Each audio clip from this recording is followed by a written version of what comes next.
Brandon Wellington slammed his fist on the mahogany conference table, his face twisted with rage.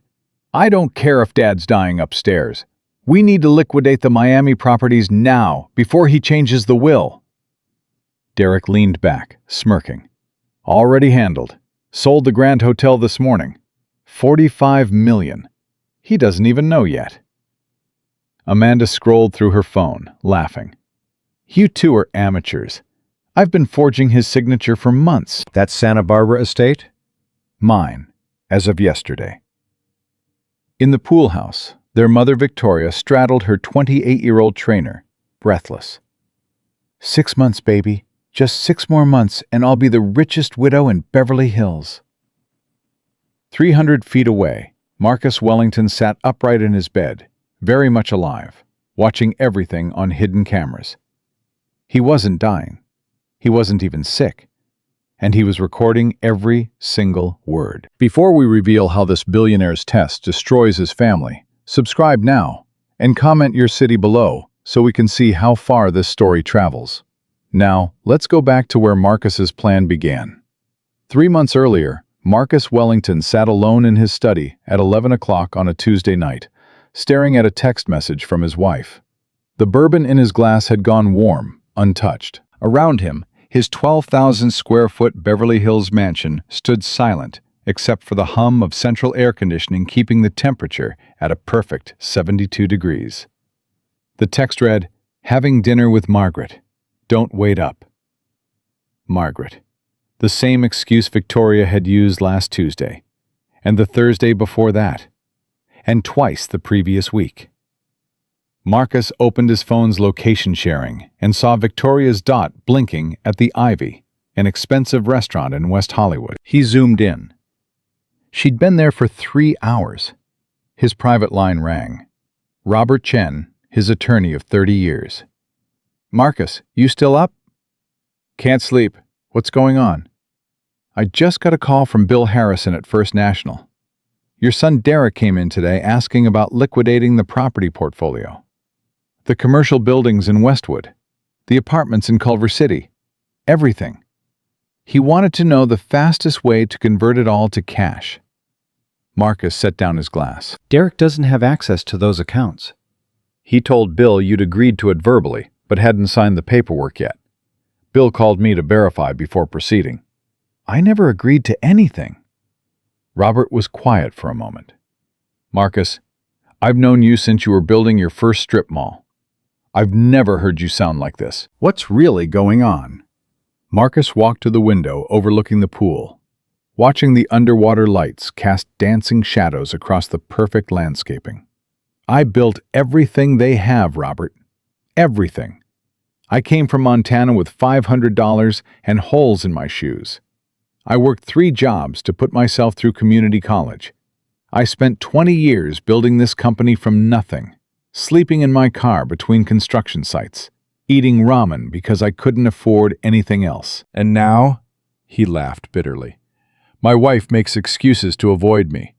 My eldest son Brandon treats my company like his personal piggy bank. Derek's trying to sell properties without telling me. Amanda hasn't worked a real job in 15 years.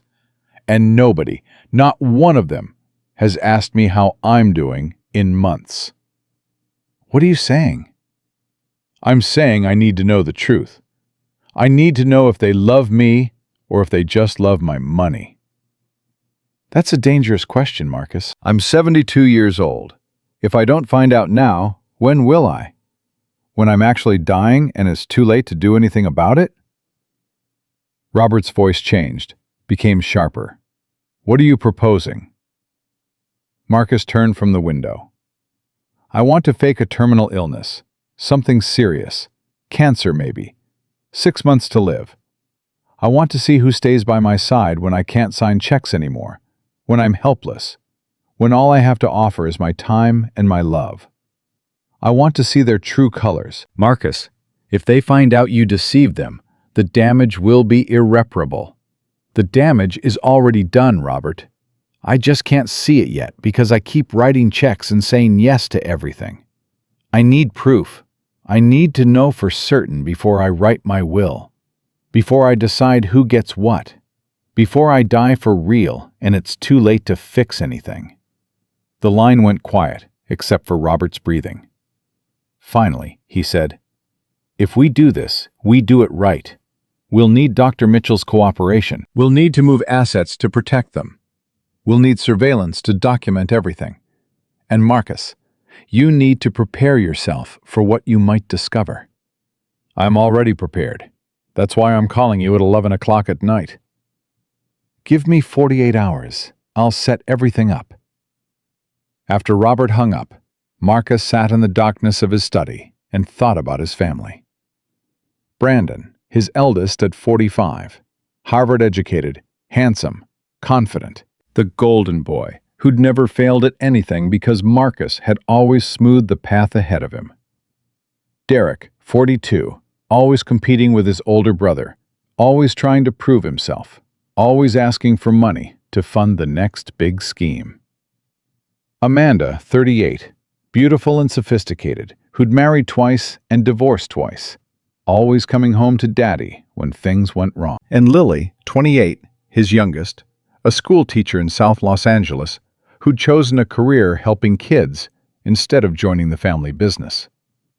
His phone buzzed. A text from Brandon. "Dad, need to talk tomorrow about the Miami expansion. Have investors ready to move. Need $50 million commitment to close the deal. Can you confirm?" $50 million. Requested by text message at 11:15 on a Tuesday night. Like someone asking to borrow $20 for gas. Marcus stared at the message. Brandon didn't ask how Marcus was feeling. Didn't ask about his day. Didn't ask about anything except money. Marcus typed back, "We'll talk tomorrow." Within seconds, Brandon responded, "Thanks, you're the best. By the way, can I use the Aspen House this weekend? Bringing some clients." The Aspen House. The cabin Marcus had built with his own hands 40 years ago, before the money, before the empire. The place where he and Victoria had spent their honeymoon, where each of his children had learned to ski, where they'd celebrated Christmas for 25 years straight, until everyone got too busy. Marcus turned off his phone without responding.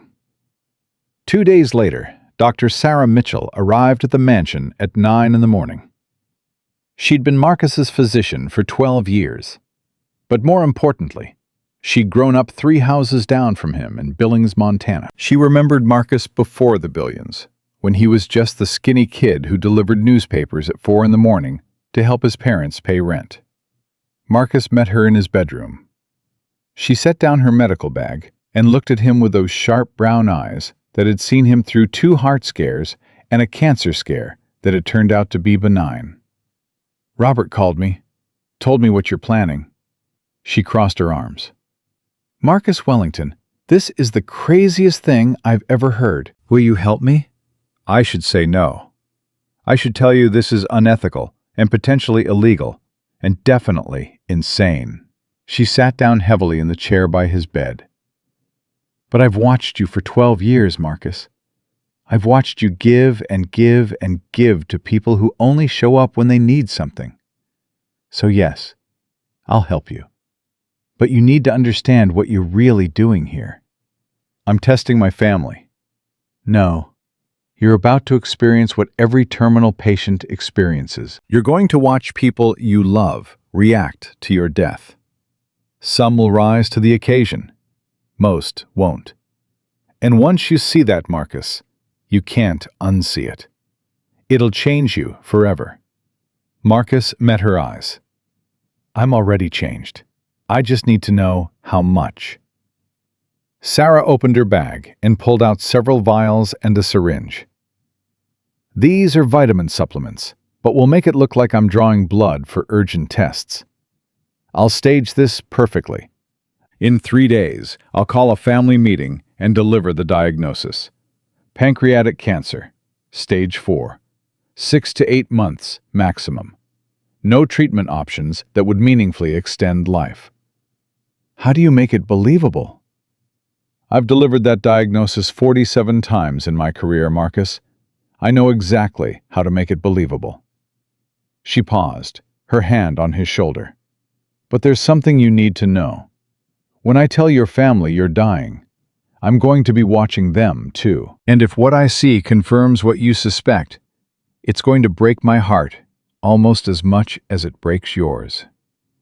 Over the next 2 days, Marcus began his transformation. He forced himself to eat less, pushing away plates after a few bites. He practiced coughing, studying videos of late-stage cancer patients on YouTube when no one was watching. He learned to move slower, to hold his side like something hurt, to make his breathing sound labored. He'd played many roles in his business career, negotiating billion-dollar deals while hiding his true intentions. But this was different. This was personal. The housekeeper, Maria, who'd worked for the family for 15 years, noticed first. "Mr. Wellington, you barely touched your breakfast.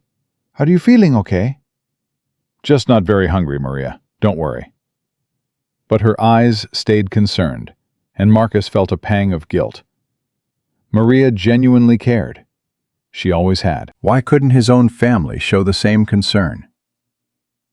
On Wednesday afternoon, Marcus sat in his bedroom with Robert Chen and Dr. Mitchell, finalizing the plan. Robert had brought documents, contracts, account information. "I've created 3 offshore trusts," Robert explained, spreading papers across the bed. $400 million has been moved into structures so complex that even the best forensic accountants would need months to untangle them. As far as anyone looking at your primary accounts knows, you have about 400 million in accessible assets. The other 400 has vanished. What about the properties? I've established shell companies with 3 trusted associates. People I've known for 30 years. People who owe me favors. People who can't be traced back to you. If Derek or Brandon try to sell any real estate, we'll be the highest bidder. They'll think they're selling to strangers, but really, you're just buying your own property back through a different entity." Sarah added, "I've prepared fake lab results, fake imaging, fake consultation notes. If anyone asks for second opinions, I have colleagues who'll confirm the diagnosis. This will be airtight." Marcus looked at both of them. "Why are you doing this? Why are you helping me lie to my family?" Robert answered first. "Because 30 years ago, when I was a kid fresh out of law school with no clients and no prospects, you hired me to handle your first real estate deal. You didn't need a lawyer. You could have done it yourself. But you gave me a chance when no one else would. I've never forgotten that."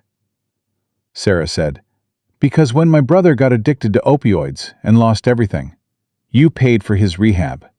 3 times. You never asked for the money back. You never told anyone.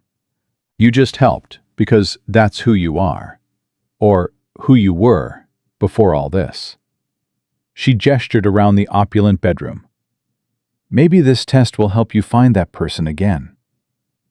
Marcus felt his throat tighten. "Thank you, both of you." Robert pulled out one more item, a small box containing what looked like smoke detectors. "High-definition cameras with audio. The staff thinks we're upgrading the fire safety system. These will go in your bedroom, the living room, the pool house, the study, everywhere except bathrooms. Everything will be recorded, encrypted, and stored on secure servers. If this goes to court, we'll have evidence." "You really think it might go to court?" "Marcus, you're a 72-year-old billionaire with a terminal diagnosis.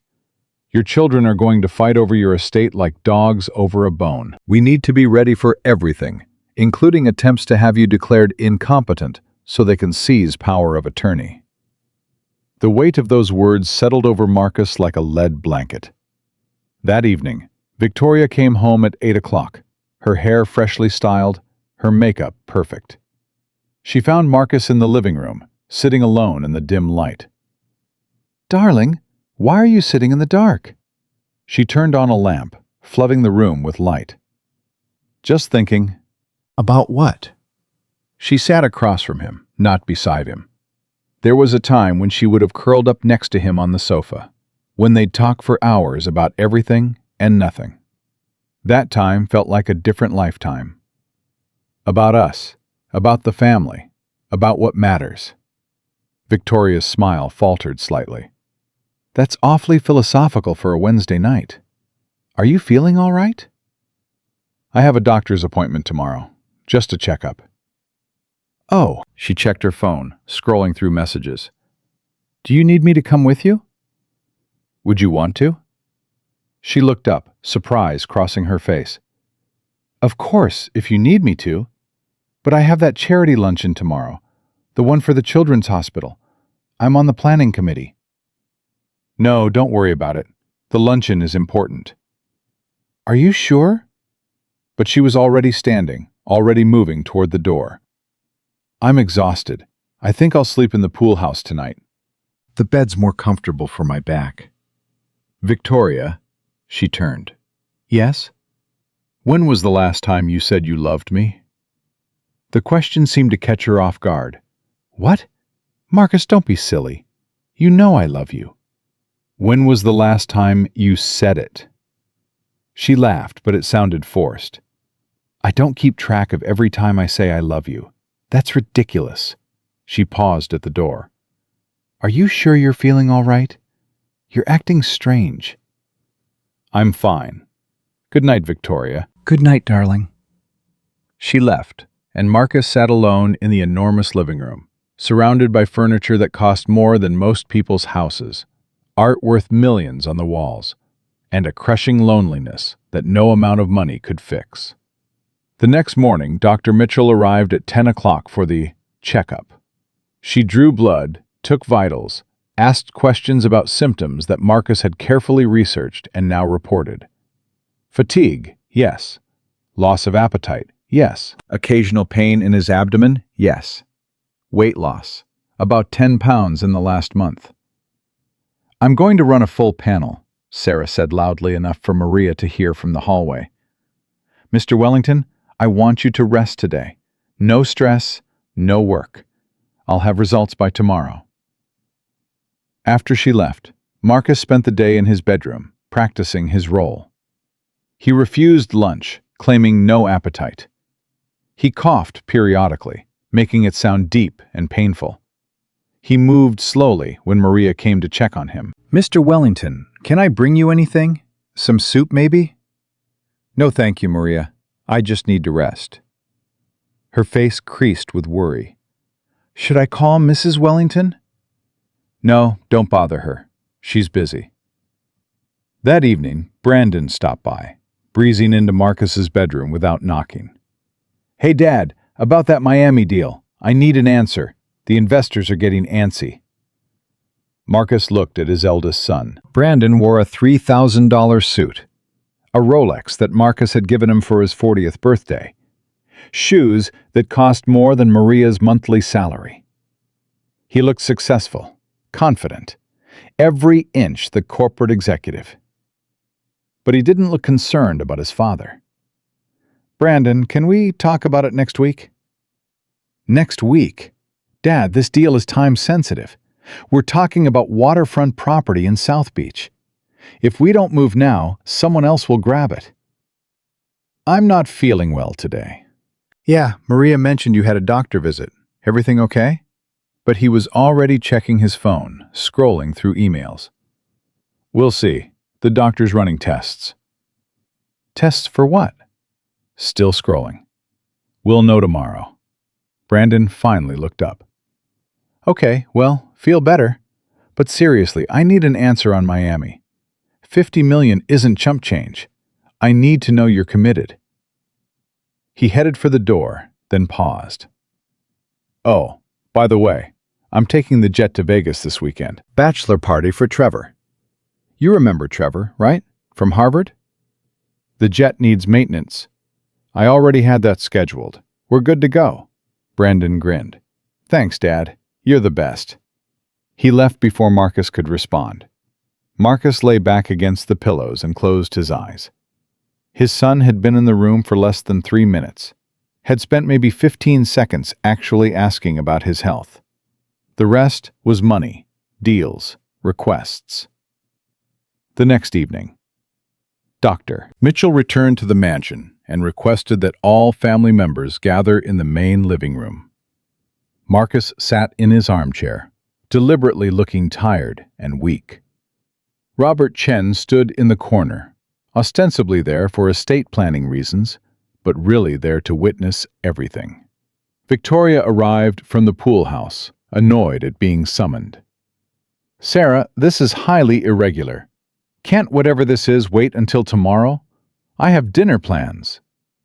"No, Mrs. Wellington, it can't wait." Brandon showed up in gym clothes, clearly irritated. "I was in the middle of a workout. This better be important." Derek arrived with a woman Marcus had never seen before, young and blonde, hanging on his arm. "Sorry we're late. Traffic was crazy." Amanda rushed in last, her phone pressed to her ear. No, I told you the Hermes bag, not the Louis Vuitton. God, do I have to do everything myself?" She ended the call and flopped onto the sofa. "Okay, I'm here. What's the emergency?" Only Lily came to Marcus first, kneeling beside his chair and taking his hand. "Daddy, what's wrong? You look so tired." "I'm okay, sweetheart." Dr. Mitchell waited until everyone was settled, then opened her tablet. Her face was professionally grave. "I asked you all here because I have test results from Mr. Wellington's blood work and imaging. The news is serious, and the entire family needs to hear it together." The room went silent. Derek's girlfriend looked uncomfortable. Amanda set down her phone. Brandon leaned forward. Victoria's hand went to her throat. "Mr. Wellington," Sarah said, looking directly at Marcus. "I'm very sorry to have to tell you this, but your test results show advanced pancreatic cancer. Based on the tumor markers, the imaging of the mass we found, and the rate of progression, you're looking at stage 4. "Oh my God," Victoria whispered. "What does that mean?" Amanda asked. Sarah's voice was steady, clinical.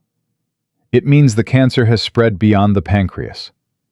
At this stage, treatment options are limited and would focus primarily on comfort rather than cure." Brandon stood up. Wait, how is this possible? Dad's always been healthy. He's never even had a cold." "Pancreatic cancer is often asymptomatic until late stages. By the time we detect it, it's frequently already advanced." "What's the prognosis?" Derek asked, his arm dropping from his girlfriend's shoulders. Sarah looked at Marcus, and in her eyes he saw the apology for what she was about to say, even knowing it was theater. 6 to 8 months, possibly less, depending on how aggressively the disease progresses. The room erupted. Amanda started crying, her mascara running in black streaks. Victoria sank into a chair, her face pale. Brandon paced, running his hands through his hair. Derek stared at the floor. Lily didn't move. She just gripped Marcus's hand tighter, her whole body trembling. "There has to be something," Brandon said. "Experimental treatments, clinical trials, something. We have money. We can fly him anywhere in the world." "I understand the impulse," Sarah said gently.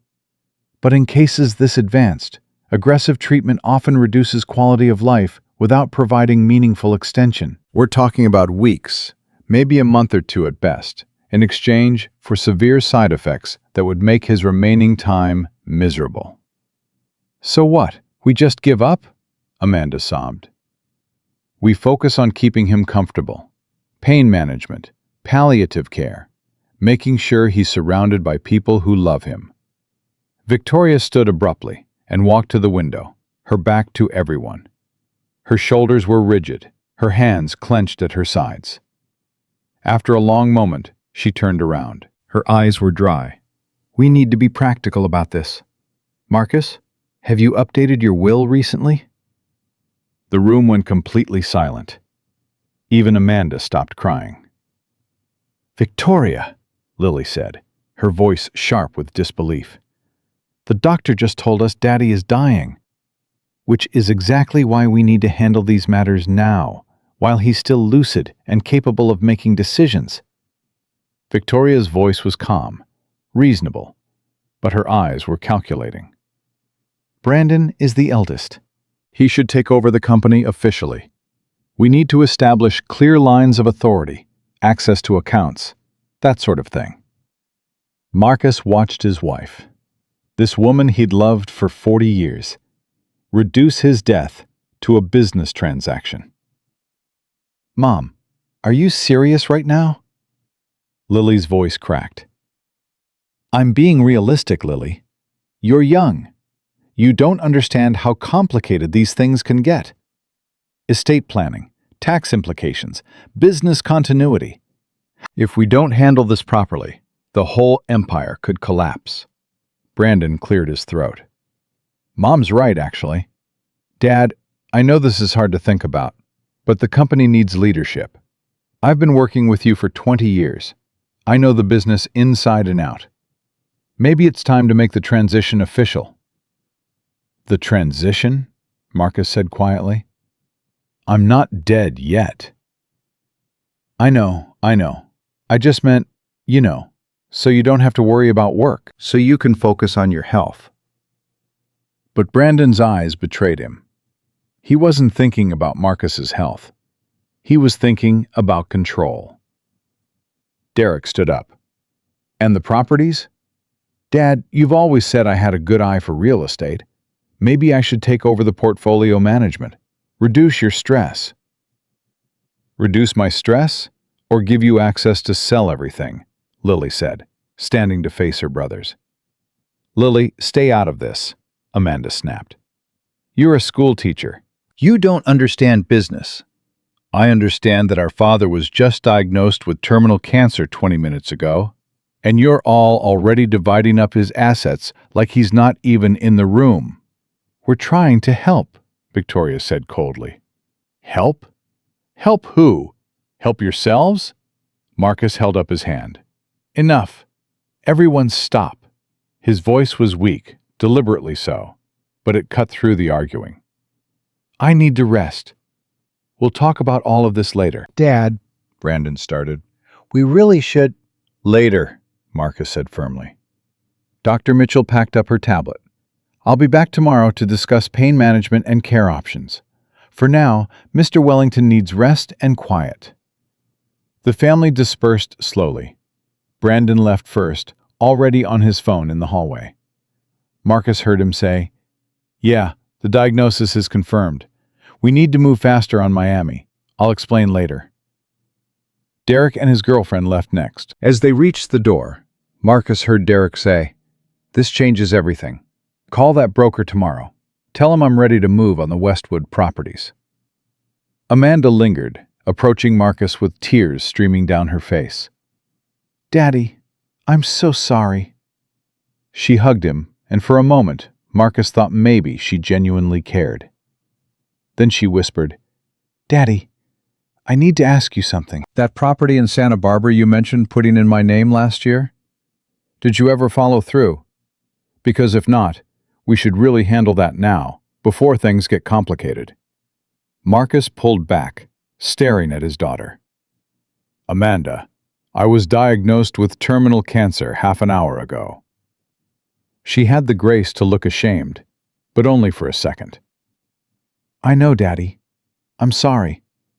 I'm just trying to think ahead, for all of us. You always taught us to plan for the future, right? She kissed his cheek, leaving a lipstick mark. Get some rest. We'll talk tomorrow. Then she was gone too, leaving a cloud of expensive perfume in her wake. Victoria approached, her face unreadable. Marcus, I think it's best if I sleep in the pool house for a while. I can't bear to be in our bedroom, knowing... She didn't finish. You understand, don't you? You're leaving me alone? Tonight? After finding out I'm dying? I'm not leaving you, I need space to process this. It's too much. Seeing you in that bed, it's too painful. She touched his cheek briefly, her hand cool and impersonal. The staff will take care of you. Maria is wonderful. And Lily will be here, I'm sure. Victoria, I'm sorry, Marcus. I just can't. Not tonight. She turned and walked out, her heels clicking on the marble floor. Then it was just Marcus and Lily in the vast living room, surrounded by millions of dollars worth of furniture and art, and a silence so heavy it felt suffocating. Daddy, Lily whispered. I can't believe them. I can't believe any of them. Marcus pulled his daughter into his arms. I know, sweetheart. What Mom said about the pool house, what Brandon said about the company, what Derek and Amanda said? Daddy, they're acting like you're already gone. I know. She pulled back, her eyes fierce despite the tears. I'm moving into the guest room next to yours. Tonight. I already decided. Lily, you don't have to. Yes, I do. I'm taking a leave from school. My principal will understand. I'm not leaving your side, Daddy. Not for 1 second. What about your students? They'll get a substitute. You're more important. You've always been there for us, for all of us, even when we didn't deserve it. Now it's my turn to be there for you. Marcus felt tears burning his eyes for the first time since this whole charade began. Okay, he managed. Okay, sweetheart. That night, Marcus lay in his enormous bed, the bed he'd shared with Victoria for 40 years, completely alone. She'd actually gone to the pool house. 20 minutes after learning her husband was dying, she'd chosen to sleep 300 feet away because she couldn't bear it. He heard soft footsteps, then his door opened. Lily slipped inside, carrying a pillow and blanket, wearing pajamas. "What are you doing?" Marcus asked. The guest room furniture hasn't been moved yet. I'm sleeping here tonight. She settled into the armchair by the window, the same chair where Victoria used to sit and read while Marcus worked late, back when they actually enjoyed each other's company. Lily, that chair is uncomfortable. I don't care. I'm staying right here in case you need anything. Go to sleep, Daddy. Marcus stared at the ceiling in the darkness, listening to Lily's breathing as she curled up in the chair. He'd set a test in motion, and the early results were devastating. His wife had abandoned him.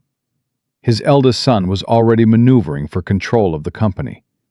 His middle son was planning to sell properties. His older daughter wanted real estate transfers. They'd all shown their true colors within minutes of hearing the diagnosis. But Lily had stayed. Lily had held his hand. Lily had defended him. Lily had chosen to sleep in an uncomfortable chair just to be near him. Maybe, Marcus thought, just maybe, that was enough. Maybe one person who truly loved him was worth more than all the billions he'd accumulated. But he needed to see this through. He needed to know exactly how far the others would go. He needed proof, documentation, evidence of who they really were beneath the expensive clothes and practiced smile. The next morning, Marcus began his performance in earnest. He stayed in bed until 9, something he'd never done in his entire life. When Maria brought breakfast, he ate only 3 bites, pushing the plate away. Mr. Wellington, please, you need to eat. I'm just not hungry, Maria. Her eyes filled with tears. I'm so sorry, so very sorry. If there's anything I can do, anything at all. Just keep being you, Maria. That's enough. After she left, wiping her eyes, Marcus practiced his cough. Deep, wet, painful sounding. He'd watched hours of videos, studied the exact sound. He made it realistic enough that Lily rushed in from the bathroom, where she'd been brushing her teeth. Daddy, are you okay? Just a cough, sweetheart. She sat on the edge of his bed, her hand on his forehead, checking for fever. Should I call Dr. Mitchell? No, this is normal, apparently. Normal. There was nothing normal about any of this. Marcus was lying to the one person who genuinely loved him, and the guilt gnawed at him. But he pushed it down. He needed to see the truth. All of it. By afternoon, Robert Chen arrived, ostensibly to discuss estate planning, but really to update Marcus on the surveillance installation. They met in the study with the door closed. Cameras are live in 12 locations, Robert said quietly. Bedroom, living room, pool house, both guest rooms, the study, the kitchen, the garage, and 4 outdoor locations. Everything's recording to encrypted cloud storage. Audio is crystal clear. And the shell companies? Set up and ready. 3 different entities, all owned by people I trust completely. If anyone tries to sell anything, we'll know within hours and can intercept. What about the company? Brandon's already making moves. Robert's expression darkened. I heard. He scheduled a board meeting for Friday without consulting you. He's planning to present himself as acting CEO. Can he do that? Not legally.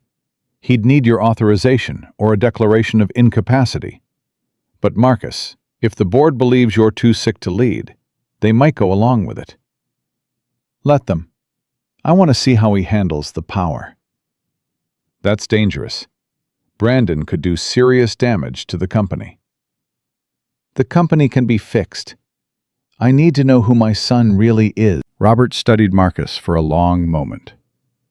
You know what you're going to find, don't you? You already know. This test is just confirming what your gut has been telling you for years. Marcus nodded slowly. Maybe, but I need proof. I need to see it with my own eyes so there's no doubt, no second guessing, no wondering if I was too harsh or too judgmental. When I rewrite my will, I want to be absolutely certain I'm making the right decisions. And what if Lily finds out you're faking? What if she discovers the truth? She won't. She's the only one who actually spends time with me. She'll be too close to notice anything suspicious. You're risking the one genuine relationship you have left. I know, but if she really loves me, she'll understand when this is over. And if she doesn't, Marcus's voice trailed off. Then I'll have my answer about her, too. Robert packed up his briefcase. I'll keep monitoring everything. But Marcus, please be careful. This game you're playing, it's dangerous. Not just emotionally, but legally. If anyone discovers what you're doing, they could sue for emotional distress, fraud, elder abuse. The consequences could be severe. Let them try. I have the best lawyer in California, don't I? Robert smiled grimly. You have a lawyer who cares about you enough to help you do something completely insane. There's a difference. After Robert left, Marcus sat alone in his study, looking at the family photograph on his desk. 5 years ago in Aspen. Everyone smiling. Everyone together. It felt like looking at strangers. His phone buzzed. A text from Brandon. Board meeting Friday at 2 p.m. Don't worry about attending. I'll handle everything. You just rest. Don't worry about attending your own company's board meeting? The meeting where Brandon would essentially crown himself king. Another text, this one from Derek. Dad, that hotel downtown? Buyers are very interested. Can you give me authorization to move forward? Time sensitive. Need answer today. The Grand Hotel. The property Marcus had built 30 years ago, where he'd proposed to Victoria on the rooftop terrace, where each of his children had taken their first steps in the penthouse suite he'd kept for family use. Derek wanted to sell it while Marcus was still breathing. A third text from Amanda. Daddy, feeling better today? Call me when you can. Need to discuss Santa Barbara property. Also, my car is making weird noises. Can I use one of yours until mine is fixed? Love you. The car in question was a Mercedes Marcus had bought her 2 years ago. It had 12,000 miles on it. There was nothing wrong with it. Amanda just wanted something different. Marcus set down his phone without responding to any of them. That evening, Lily brought dinner to his room on a tray. Grilled chicken, vegetables, brown rice. She'd cooked it herself, not trusting the chef to make something healthy enough. Daddy, you need to eat. Dr. Mitchell said nutrition is important. Marcus forced himself to take a few bites. The food tasted like ash in his mouth, not because of the cancer he didn't have, but because of the family he was losing. How was your day? He asked. Lily sat on the edge of his bed. I called the school. Mr. Patterson is taking over my classes. He's good. The kids like him. I told him I'd be out for the rest of the semester at least. Lily, that's too long. You love teaching. I love you more. She took his hand. Daddy, I've been thinking about what Mom said yesterday, about being practical. She's right that we need to handle certain things, but not for the reasons she thinks. I think we should talk about what you want. Not what everyone else wants, but what you want. Your wishes. Your legacy. Marcus studied his youngest daughter. At 28, she looked so much like Victoria had at that age, before time and money had hardened her mother into someone Marcus barely recognized. What do you think my legacy should be? I think your legacy should be the values you taught me, or tried to teach all of us. Hard work, integrity, kindness, helping people who can't help themselves. You remember when I was 8 and we found that homeless family in the parking lot of your construction site? Marcus nodded. You insisted we help them. You didn't just help them. You found them an apartment, paid 6 months' rent, helped the father get a job with one of your contractors. You didn't tell anyone. You didn't post about it on social media. You just helped because it was the right thing to do. Lily's eyes filled with tears. That's who you are. That's your legacy. Not the buildings, or the money, or the empire. The lives you changed. The people you helped. Your brothers and sister don't see it that way. I know. Her voice hardened. Brandon called me this afternoon. Wanted to know if you'd said anything about the will. Can you imagine? Derek called too. Asked if I'd put in a good word with you about selling the hotel. And Amanda? She texted me to ask if I thought you'd changed the trust fund distributions recently. Marcus felt ice in his veins. They called you to pump you for information? They think because I'm the youngest, I'm stupid. They think I don't see what they're doing. Lily stood up, pacing the room. Daddy, I need to tell you something else. Something I saw last night that I've been trying to figure out how to say. What is it? I went looking for Mom around 11. I couldn't sleep, and I wanted to talk to her about getting a second opinion on your diagnosis. Maybe flying you to Johns Hopkins or Mayo Clinic. I went to the pool house. Lily stopped pacing, her back to Marcus. She wasn't alone. Marcus's heart rate spiked. Who was with her? A man, Troy, the new personal trainer she hired 3 weeks ago. Daddy, they were... She turned around, tears streaming. They were kissing, and I heard what Mom said to him. She said you were basically already dead, that she deserved to be happy, that she'd been stuck in this marriage long enough. Even though Marcus had suspected, even though he'd braced himself for this exact revelation, hearing it from Lily still felt like a punch to the gut. I confronted her, Lily continued. We had a huge fight. She told me to mind my own business, that I couldn't possibly understand adult relationships, that she'd given you 40 years and she was done. She said she'd already talked to a divorce attorney about filing after... Lily couldn't finish. After I die? Yes. Daddy, I'm so sorry. I didn't want to tell you, not with everything else going on, but you deserve to know the truth. Marcus reached for his daughter's hand. Thank you for telling me. Aren't you angry? Aren't you devastated? I'm hurt, but mostly, I'm grateful I found out now rather than later. Better to know the truth than to die believing a lie. Lily climbed onto the bed beside him, curling up like she used to when she was small and had nightmares. I don't understand them, Daddy. How can they be like this? How can they be so cold? Marcus stroked her hair. Money changes people, sweetheart. Or maybe it just reveals who they always were underneath. They lay there in silence until Lily fell asleep. Marcus carefully extracted himself and moved to his laptop. He accessed the hidden camera feeds through Robert's encrypted system. With a few clicks, he pulled up last night's footage from the pool house. There it was, in perfect high definition. Victoria and Troy wrapped around each other, her laughing, her robe falling open, his hands on her skin, their kisses, their whispered conversation.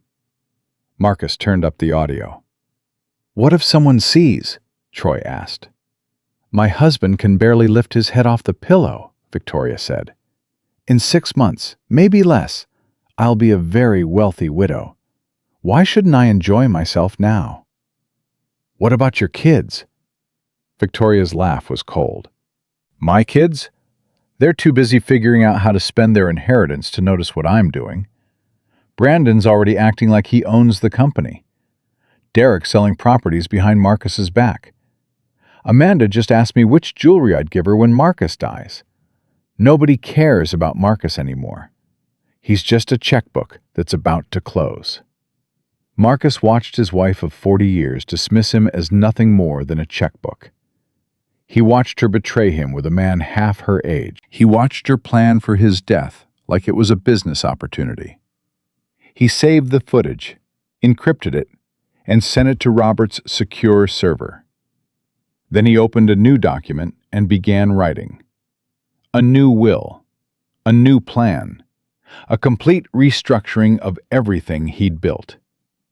If they wanted to treat him like he was already dead, then he'd show them what being truly dead meant. When this test was over, when he'd gathered all the evidence he needed, they'd discover that the man they'd dismissed so casually still had plenty of life left in him.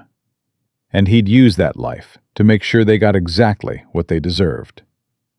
Nothing. The Friday board meeting started at exactly 2 o'clock. Marcus watched it unfold on his laptop from his bedroom, the hidden camera in the conference room transmitting everything in crystal clear high definition. He told Brandon he was too weak to attend, and his son had accepted that excuse with barely concealed relief. Brandon stood at the head of the table where Marcus had sat for 30 years, wearing a charcoal suit that probably cost $5,000. The board members looked uncomfortable, their eyes darting between Brandon and the empty chair at the opposite end. "Gentlemen, ladies, thank you for coming on short notice." Brandon's voice carried the confidence of someone who'd already won. "As you know, my father's diagnosis has changed everything. Stage 4 pancreatic cancer. 6 to 8 months maximum. The company needs leadership that can be present, that can make decisions without being, frankly, distracted by chemotherapy and pain management." Margaret Chen, the longest-serving board member and Robert's sister, shifted in her seat. "Brandon, your father built this company from nothing. Don't you think he deserves to remain in control as long as he's capable?" "Of course he does. And I have the utmost respect for everything Dad accomplished. But respect doesn't pay the bills or close deals. We have $50 million committed to the Miami development. We have investors waiting for decisions. We can't put everything on hold because Dad is too sick to focus." James Morrison would have challenged that. The man who'd been Marcus's right hand for 28 years would have stood up and called Brandon out for the power grab it was. But James was gone, fired, replaced by Trevor Matheson, Brandon's fraternity brother who'd never managed anything larger than his trust fund. "I move that we appoint Brandon Wellington as acting CEO, effective immediately," Trevor said, reading from notes Brandon had clearly prepared for him. "With full authority to make operational and strategic decisions on behalf of Wellington Properties." "Second," said another of Brandon's recent hires. Margaret raised her hand. "I'd like to propose we table this discussion until we can speak with Marcus directly, out of respect." Brandon's jaw tightened. "Margaret, Dad can barely get out of bed. You want to drag him to a board meeting so he can sit here coughing and weak while we debate his capacity? That's cruel." "What's cruel is stripping him of his company while he's dying," Margaret shot back. "I'm not stripping him of anything. I'm ensuring continuity. I'm protecting what he built." Brandon leaned forward, his hands flat on the table. "Here's what I know. The Miami deal closes in 30 days. If we don't move forward, we lose the deposit and the opportunity. Dad signed documents giving me temporary authority. I have them right here. He slid papers across the table. So we can do this the easy way, with everyone's cooperation, or we can waste time debating while our competitors eat our lunch. Your choice. The vote took 3 minutes. 7 in favor, 2 opposed. Brandon was now acting CEO of Wellington Properties. Marcus closed the laptop and stared at the ceiling. His son had just executed a corporate coup with the efficiency of a hostile takeover specialist. No hesitation, no remorse, just pure ambition dressed up as concern for the company. His phone buzzed. A text from Derek. Closing on the grand went through. $45 million deposited. Thanks for trusting me to handle it. Except Marcus hadn't given Derek permission to sell anything. His middle son had forged authorization, sold a property Marcus had built with his own hands, and was now thanking him for something that never happened. Marcus opened the banking app Robert had set up, the one that showed the real transactions. There it was, $45 million deposited into a Wellington Properties account. Then immediately, $5 million transferred to Derek's personal account as a commission. $5 million.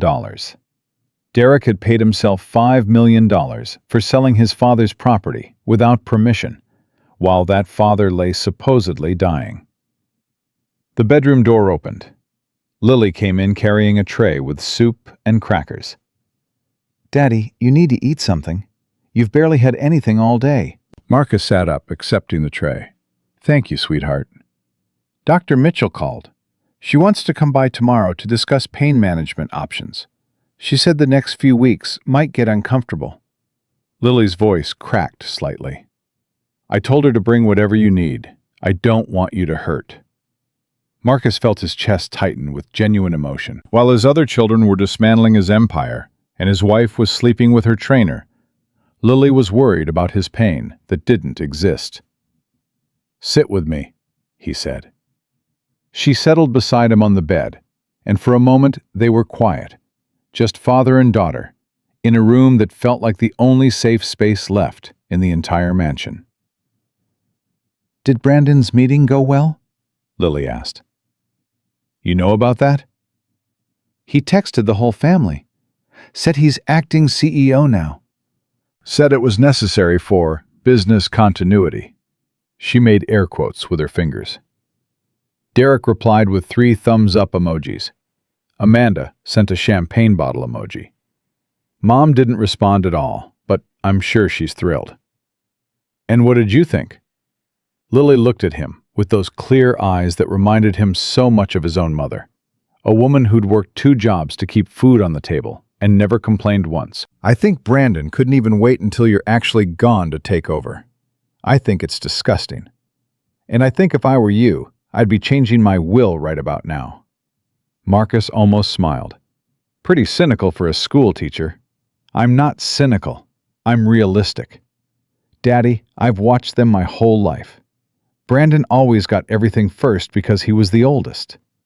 Derek always competed for your attention by trying to be the business-smart one. Amanda learned early that crying and being pretty got her whatever she wanted. And Mom? Lily's voice hardened. Mom married you when you already had money. She never knew the man who delivered newspapers at 4 in the morning. She only knows the billionaire who writes checks. That's harsh. It's true. You know it's true. Why do you think I became a teacher instead of joining the company? Because I didn't want to become like them. I didn't want money to turn me into someone who forgets what actually matters. Marcus set aside the soup tray and pulled Lily into a hug. You're the best thing I ever did, sweetheart. The absolute best thing. She hugged him back, her tears soaking through his pajama shirt. Don't leave me, Daddy. Please don't leave me alone with them. The words cut deeper than any betrayal, because Lily was the only one who would actually miss him when he was gone. The others would miss his money, his connections, his ability to solve their problems with a phone call and a checkbook. But Lily would miss him, that night After Lily finally fell asleep in the guest room she'd moved into, Marcus accessed the camera feeds again. He'd become addicted to them, watching his family when they thought no one could see, documenting their true selves. Brandon was in the study with Trevor, drinking Marcus's 40-year-old scotch and laughing. Marcus turned up the audio. "I can't believe how easy that was," Trevor said. "You walked in there and took over the whole company in 20 minutes. They're sheep. Half of them are so old they remember when Dad was building strip malls. They're sentimental. But sentiment doesn't beat legal documents and smart positioning." Brandon poured himself another 3 fingers of scotch. "The Miami deal is going to make us a fortune. 20 million in profit, minimum. And once Dad's actually gone, I'll restructure everything. Fire the deadweight, bring in people who understand modern real estate development. What about your brother and sisters?" "Derek's useful for now. He knows properties and he's willing to get his hands dirty. Amanda's useless, but she won't cause problems as long as she gets her allowance." "And Lily?" Brandon laughed. "Lily's a school teacher who makes 45 grand a year. She's not even a factor." "And your mom?" Brandon's expression changed, became calculating. "Mom's playing her own game. I'm not stupid. I know about the trainer. But here's the thing. Once Dad dies, she gets half of everything, per the prenup. That's $400 million. I can work with Mom. She understands money. We'll make arrangements." Trevor raised his glass. "To the new CEO of Wellington Properties." "To Empire Building," Brandon replied, and they clinked glasses. Marcus saved the footage and added it to the growing file of evidence. Then he switched to the pool house camera. Victoria and Troy were there again, tangled together on the sofa, a bottle of wine on the coffee table. Victoria wore a silk negligee that probably cost more than Troy made in 6 months as a personal trainer. "When do you think it'll happen?" Troy asked, running his fingers through Victoria's hair. "Dr. Mitchell said 6 to 8 months. But honestly, Marcus looks worse every day. Could be sooner." "And then what?" Victoria sat up, reaching for her wine glass. "Then I file for divorce posthumously, which sounds weird, but my attorney says it's the cleanest way. I get half of everything, about 400 million. I'll buy a place in Monaco, maybe. Somewhere sunny, where nobody knows me, where I can start over. With me?" She smiled, but it didn't reach her eyes. "We'll see. You're very sweet, Troy, but let's be realistic. You're 28. I'm 68. This is fun, but long-term?" She shrugged. "I'll take care of you, set you up with a nice gym, maybe in West Hollywood. But Monaco? That's for me and whoever I meet there." Troy's face fell slightly, but he covered it with a forced smile. "Right, of course. Don't be sad, baby. You've got your whole life ahead of you, and you'll have a very generous parting gift when this is over." She kissed him, then pulled back. "Now I need to get back to the main house before Lily comes looking for me again. That girl is becoming a problem. She's too attached to Marcus, too protective. I might need to have a conversation with her about boundaries." Marcus turned off the feed, unable to watch anymore. His wife was planning her post-Marcus life with the same enthusiasm most people showed planning vacations. Monaco. A younger lover as a temporary plaything. Starting over without a single mention of 40 years of marriage. He opened his encrypted messaging app and typed to Robert, "How much footage do we have?" The response came within seconds. 73 hours across all cameras, more than enough for any court in the country. And the financial tracking? Brandon's moved $8 million in company funds to personal accounts or consulting fees to friends. Derek took $5 million as commission on the hotel sale. Amanda's forged your signature 29 times now. We have everything. Marcus typed back, "Good. Let them keep digging. I want to see how deep they'll go." Marcus, at some point you need to end this. The longer it goes, the harder it'll be. Not yet. I need more. He set down the phone and walked to the window. Below, the grounds of his estate stretched out under moonlight. 12 acres of perfectly manicured lawns, Olympic-sized pool, tennis courts, guest houses. He'd bought this property 35 years ago, when it was nothing but dirt and scrub brush. He'd built the mansion himself, supervising every detail, making sure everything was perfect for his family. The family that was now picking his bones while he was still breathing. A knock on the door pulled him from his thoughts. "Come in." Lily entered, wearing pajamas and carrying her laptop. I couldn't sleep. Thought maybe we could watch something together? Like we used to when I was little? Marcus smiled, genuine warmth flooding through him. "What did you have in mind?"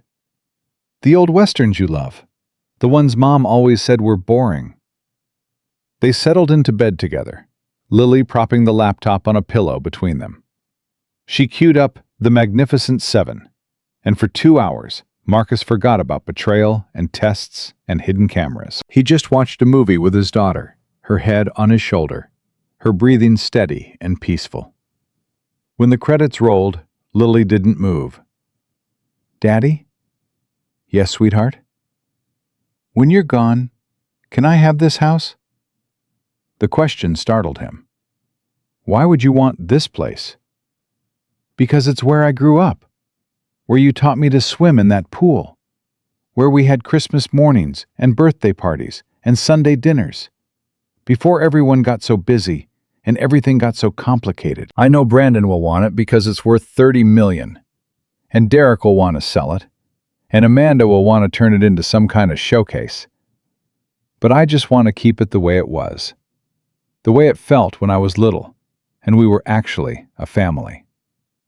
Marcus felt tears burning his eyes. "If I could give you anything in the world, what would it be?" "More time with you, that's all. Just more time." They fell asleep like that, father and daughter, the laptop still glowing between them. And for the first time since starting this terrible test, Marcus questioned whether it was worth it.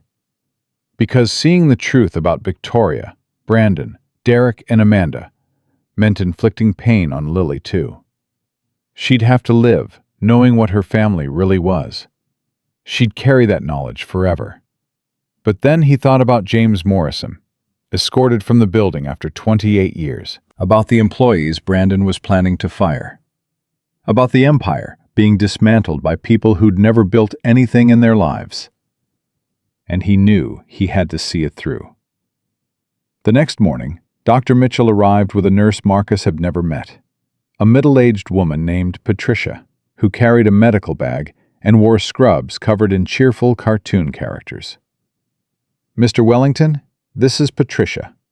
She'll be helping with your daily care going forward. Pain medication, basic hygiene assistance, that sort of thing." Marcus nodded, playing his role. "Thank you for coming." After Dr. Mitchell left, Patricia set up a schedule, explaining when she'd come for medications, when she'd help him bathe, when she'd change his bedding. She was kind and professional, and Marcus felt guilty deceiving her. "My daughter Lily has been helping me," Marcus said. "I don't want to burden her too much." Patricia smiled. "Having family involved is wonderful. But honey, I've worked with a lot of terminal patients, and I can tell you, the families that cope best are the ones who accept help. Your daughter can't do this alone. She'll burn out, and then you'll both suffer." "You're probably right." "I know I'm right. Been doing this 20 years. She paused, her expression softening. "Mr. Wellington, can I ask you something? Off the record?" "Of course." "Do you have everything in order? Your affairs, your will, your wishes for end-of-life care? Because in my experience, the patients who have peace at the end are the ones who've handled those details early." Marcus met her eyes, seeing genuine concern there. "I'm working on it, making sure everything goes to the right people." "Good. That's good. Because let me tell you, I've seen families tear each other apart over estates. Siblings who loved each other become enemies. Children who can't even agree on funeral arrangements. Money brings out the worst in people, especially when they're grieving. What if they're not grieving? What if they're just waiting for the money? Patricia's smile faded. Then you make damn sure your will reflects that.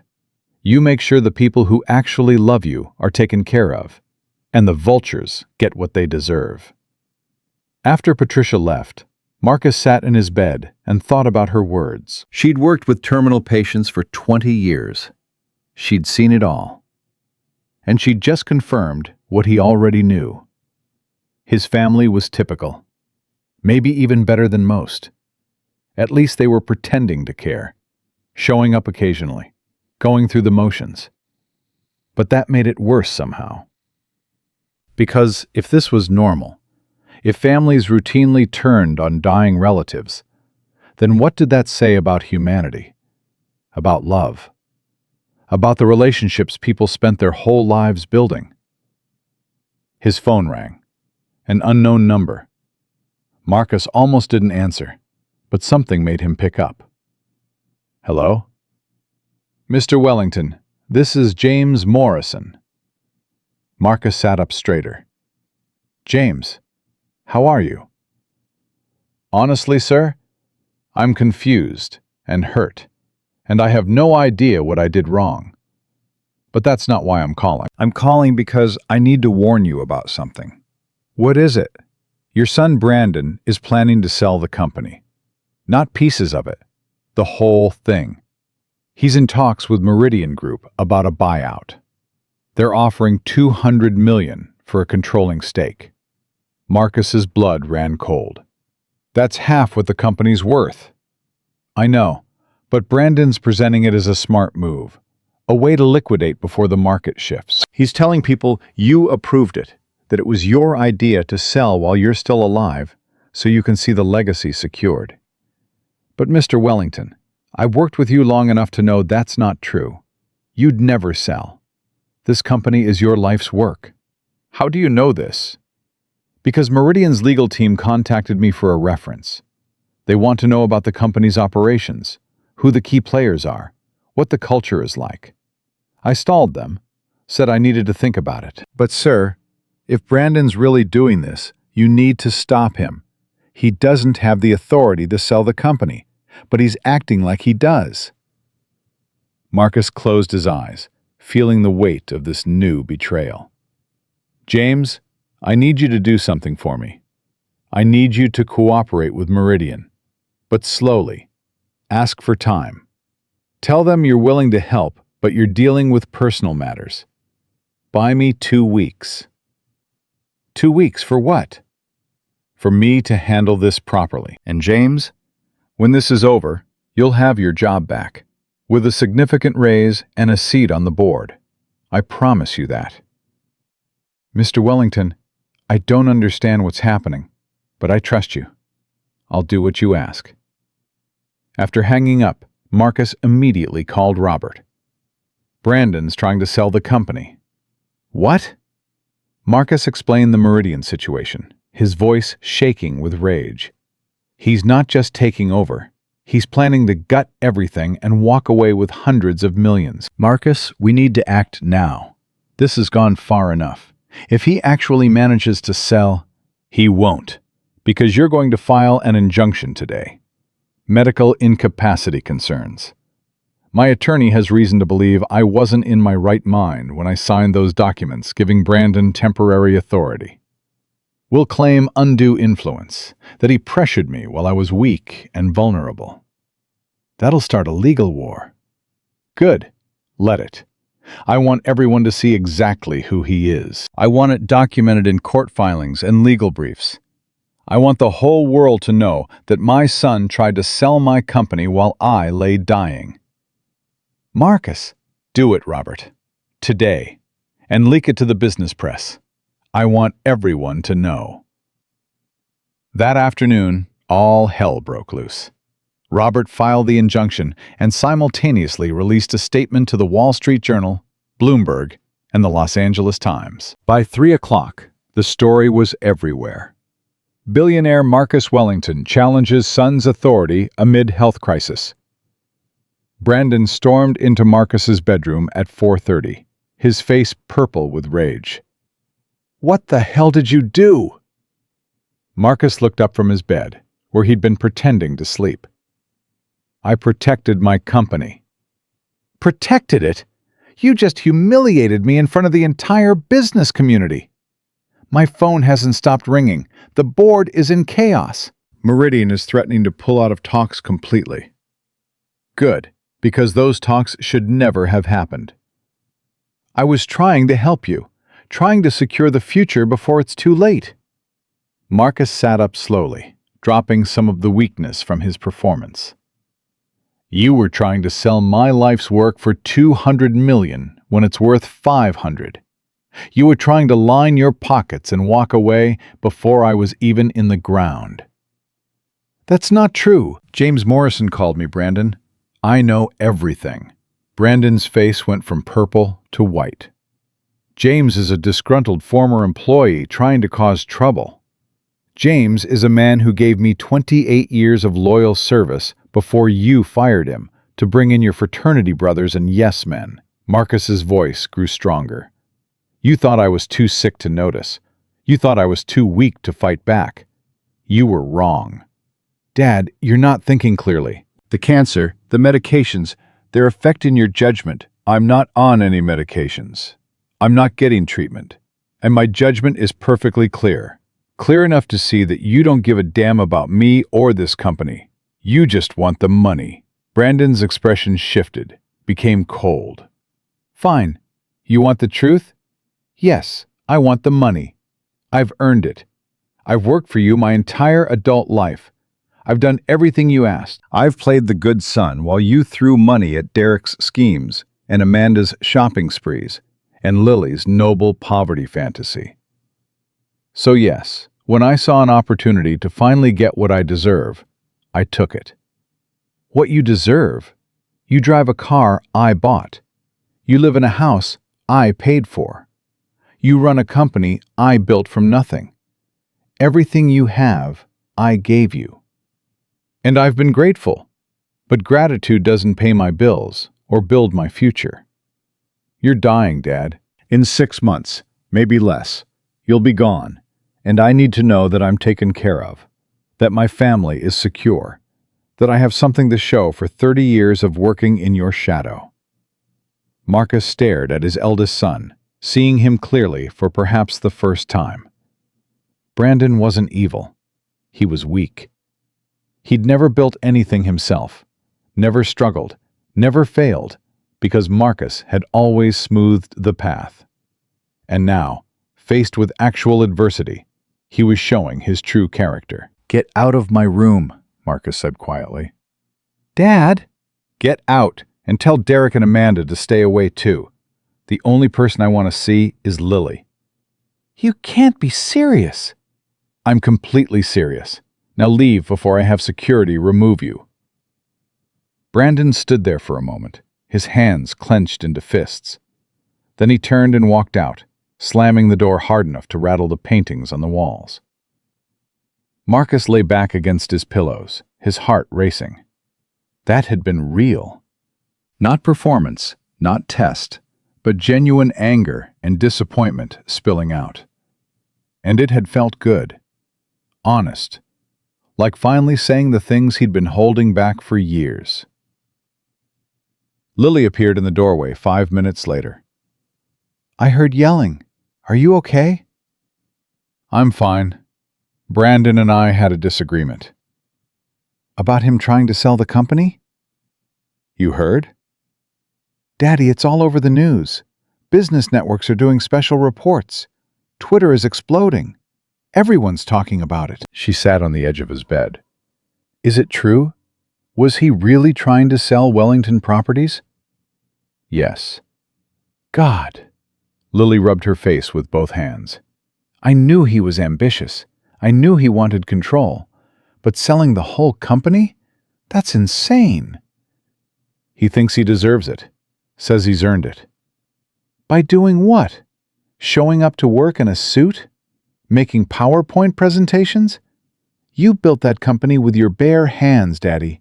You poured 30 years of your life into it. Brandon just inherited a position. Marcus reached for her hand. Lily, I need to ask you something. If I left everything to you, the company, the properties, all of it, could you handle it? Would you want that responsibility? She was quiet for a long moment. I don't know. I never wanted to run a business empire. I just wanted to teach kids and make a difference in small ways. But if you're asking if I'd honor your legacy, if I'd take care of what you built and treat people fairly and remember where it all came from, then yes, I could do that. Even if it meant your brothers and sister would hate you? They already don't like me much.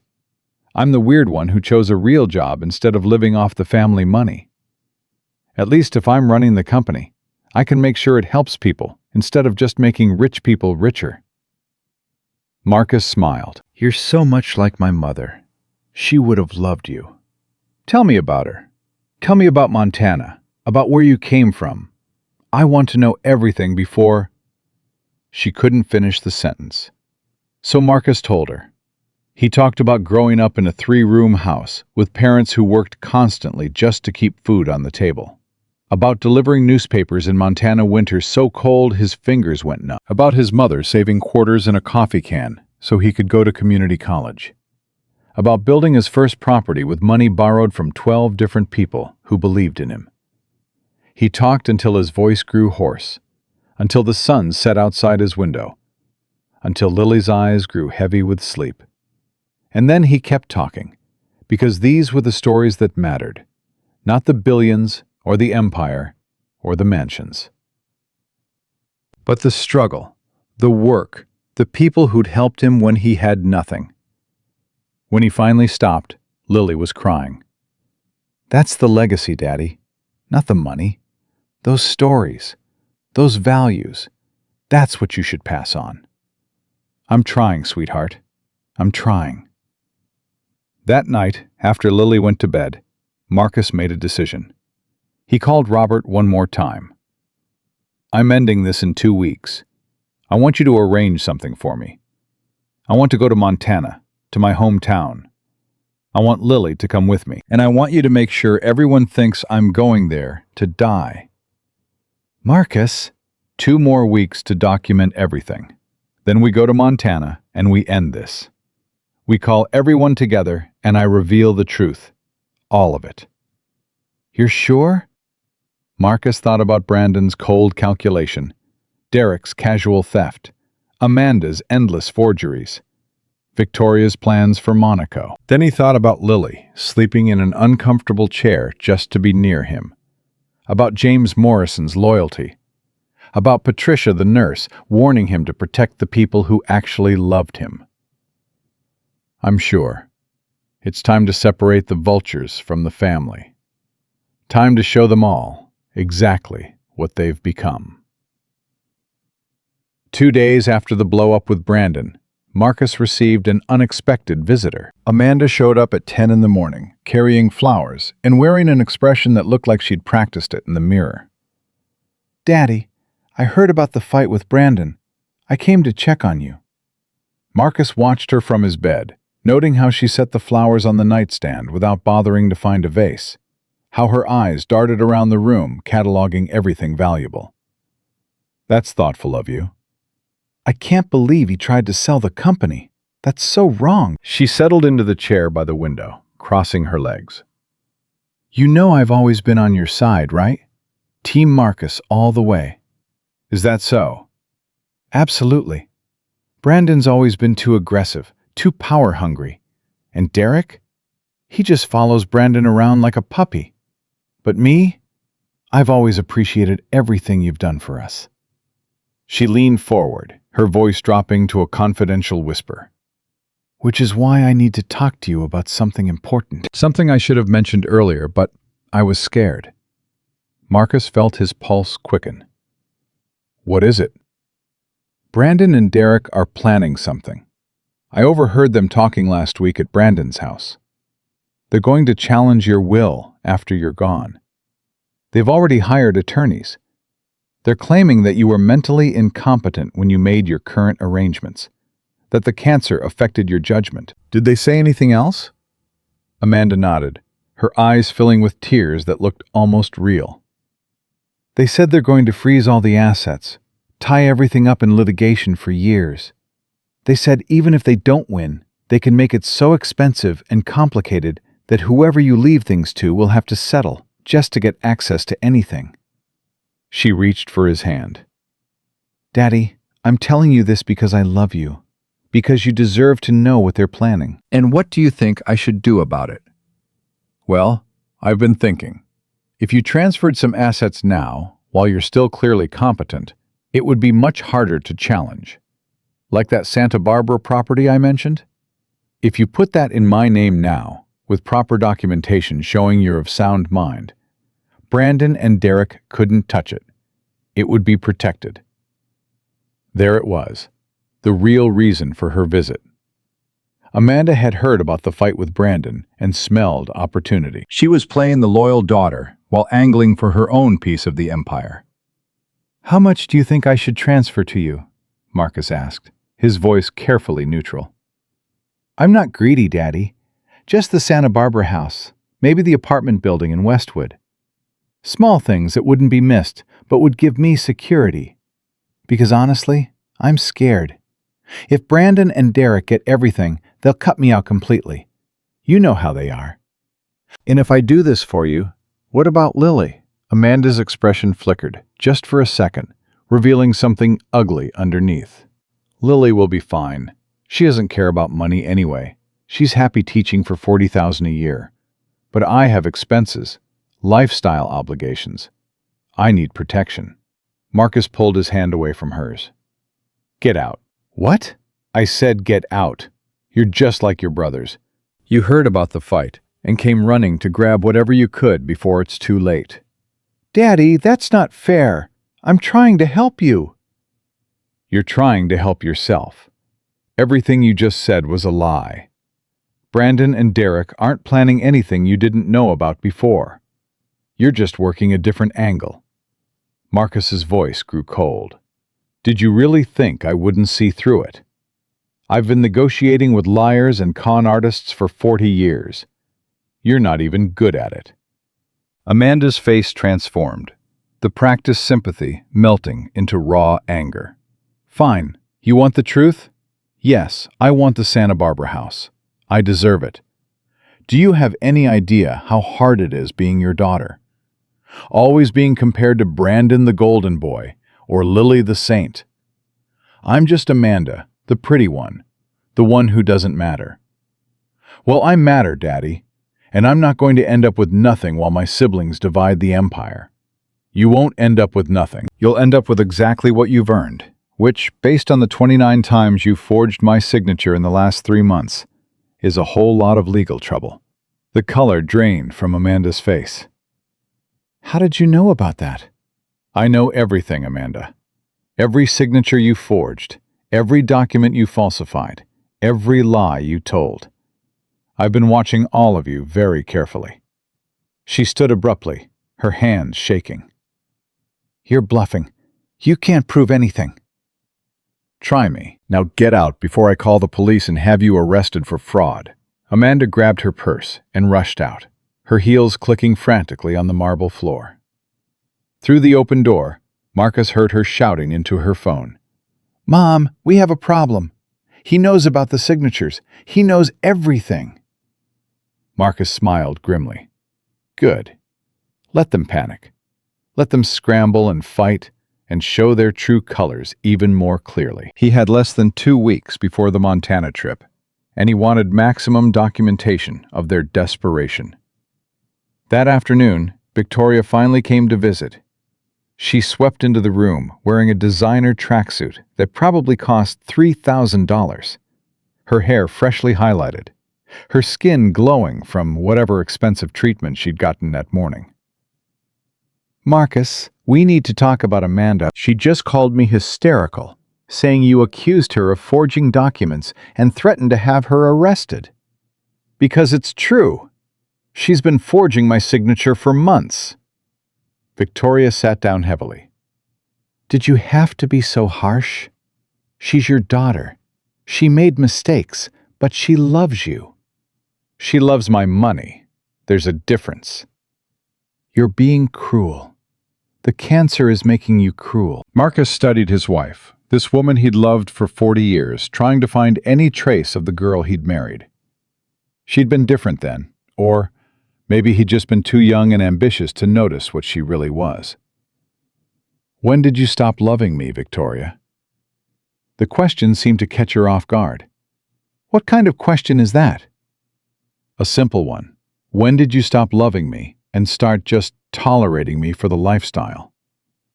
Marcus, you're being ridiculous. I've been your wife for 40 years. I gave you 3 children. I've stood by your side through everything. You're sleeping with your personal trainer. Victoria went absolutely still. I don't know what you're talking about. Troy, 28 years old.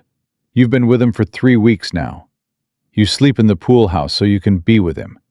You told him you're planning to move to Monaco after I die. Who told you that? Lily?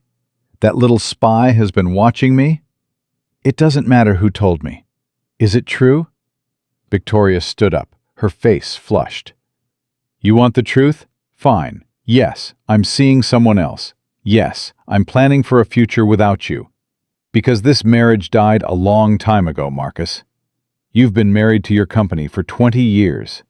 I'm just a decoration you bring out for charity galas and business dinners. I built everything for you, for our family. No, you built everything for yourself, for your ego, to prove you weren't that poor kid from Montana anymore. And somewhere along the way, you forgot that I existed as anything other than an accessory. So your solution was to cheat on me while I'm dying? You're dying, Marcus. You're leaving me. One way or another, I'm going to be alone. So yes, I found someone who makes me feel alive, instead of like a piece of furniture. Victoria grabbed her purse. And for the record, I'm not going to apologize. You stopped seeing me as a woman years ago. Troy actually pays attention to me. Get out. And tell your lawyer that prenup you signed is ironclad. You'll get your settlement, and nothing more. We'll see about that. I've already talked to my attorneys. They think we have grounds to challenge it based on the length of the marriage and my contributions to your success. Your contributions? You shopped and hosted parties. That's not contribution. That's decoration. Victoria's face twisted with rage. I raised your children. I managed your household. I smiled and made small talk with people I couldn't stand because it was good for your business. Don't you dare minimize what I did. You're right. You did all of that. And in return, you got 40 years of luxury, unlimited money, and social status you never could have achieved on your own. We're even. Now leave. She stormed out, and Marcus heard her outside in the hallway, screaming into her phone.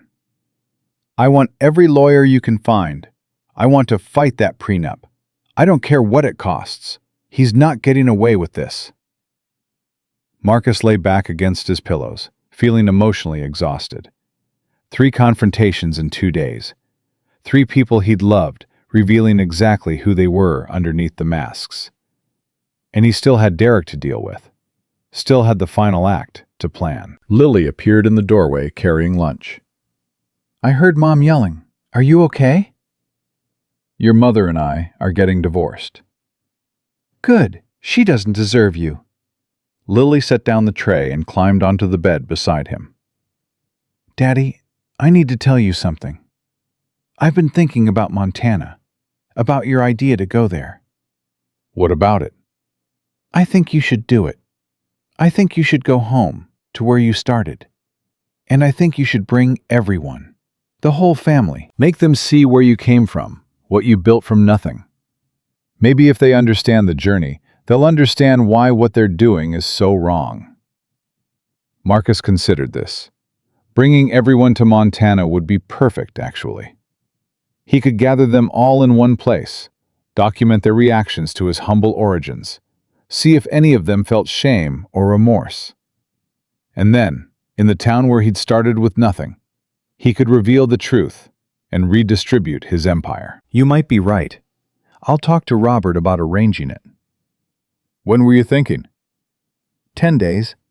Give me 10 more days to get things in order, and then we'll all go to Montana. One last family trip. Lily hugged him. I love you, Daddy. No matter what happens, I want you to know that. I know, sweetheart. You're the only one who does. Over the next week, things deteriorated rapidly. Brandon filed a lawsuit challenging the injunction, claiming Marcus was being manipulated by Robert Chen and wasn't competent to make business decisions. The lawsuit included a request for medical evaluation and possible guardianship. Derek, meanwhile, had put 3 more properties on the market without authorization. Robert's shell companies bought all of them, but Derek walked away with another $8 million in commissions. Amanda hired a public relations firm and gave an interview to People magazine about caring for her dying father while dealing with family dysfunction. The article painted her as a devoted daughter caught between greedy brothers and painted Marcus as a tragic figure losing control of his faculties.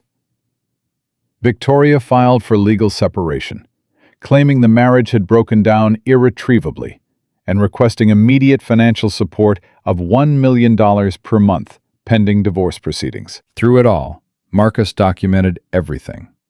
The cameras caught Brandon meeting with attorneys to discuss selling company assets. They caught Derek forging another authorization letter. They caught Amanda staging photos in Marcus's room for her Instagram, pretending to read to him while actually scrolling through her phone. They caught Victoria and Troy discussing which jewelry she'd take when she left. Robert compiled everything into a massive digital file, over 300 hours of footage, hundreds of pages of financial records, documented proof of forgery, theft, fraud, and betrayal. This is enough to put Derek and Amanda in prison, Robert said during one of their private meetings. Brandon might avoid criminal charges, but he'd never work in real estate again. And Victoria? Her reputation would be destroyed. Good. I want them to understand consequences. Real consequences. Not just losing their allowances. Marcus, are you sure about this? Once you pull this trigger, there's no going back. Your family will never forgive you. They already don't care about me. At least this way, justice gets served. On the 8th day, Marcus made the announcement. He sent an email to all 4 of his children and Victoria, copying Robert and Dr. Mitchell. In 3 days, we're going to Montana, to my hometown of Billings. I want all of you there. This is not optional. If you care about your inheritance at all, you'll be on that plane. We're going to spend my final days where I began, and you're all going to be there with me. Brandon responded within 5 minutes. Dad, I have meetings scheduled. Can we do this another time? Derek wrote, Montana? Seriously? There's nothing there. Can't we do this somewhere nice if it's going to be your last trip?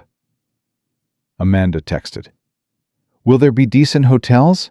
I'm not staying in some motel. Victoria didn't respond at all for 6 hours. When she finally did, her message was brief. Fine, but I'm bringing Troy. If this is goodbye, I deserve support.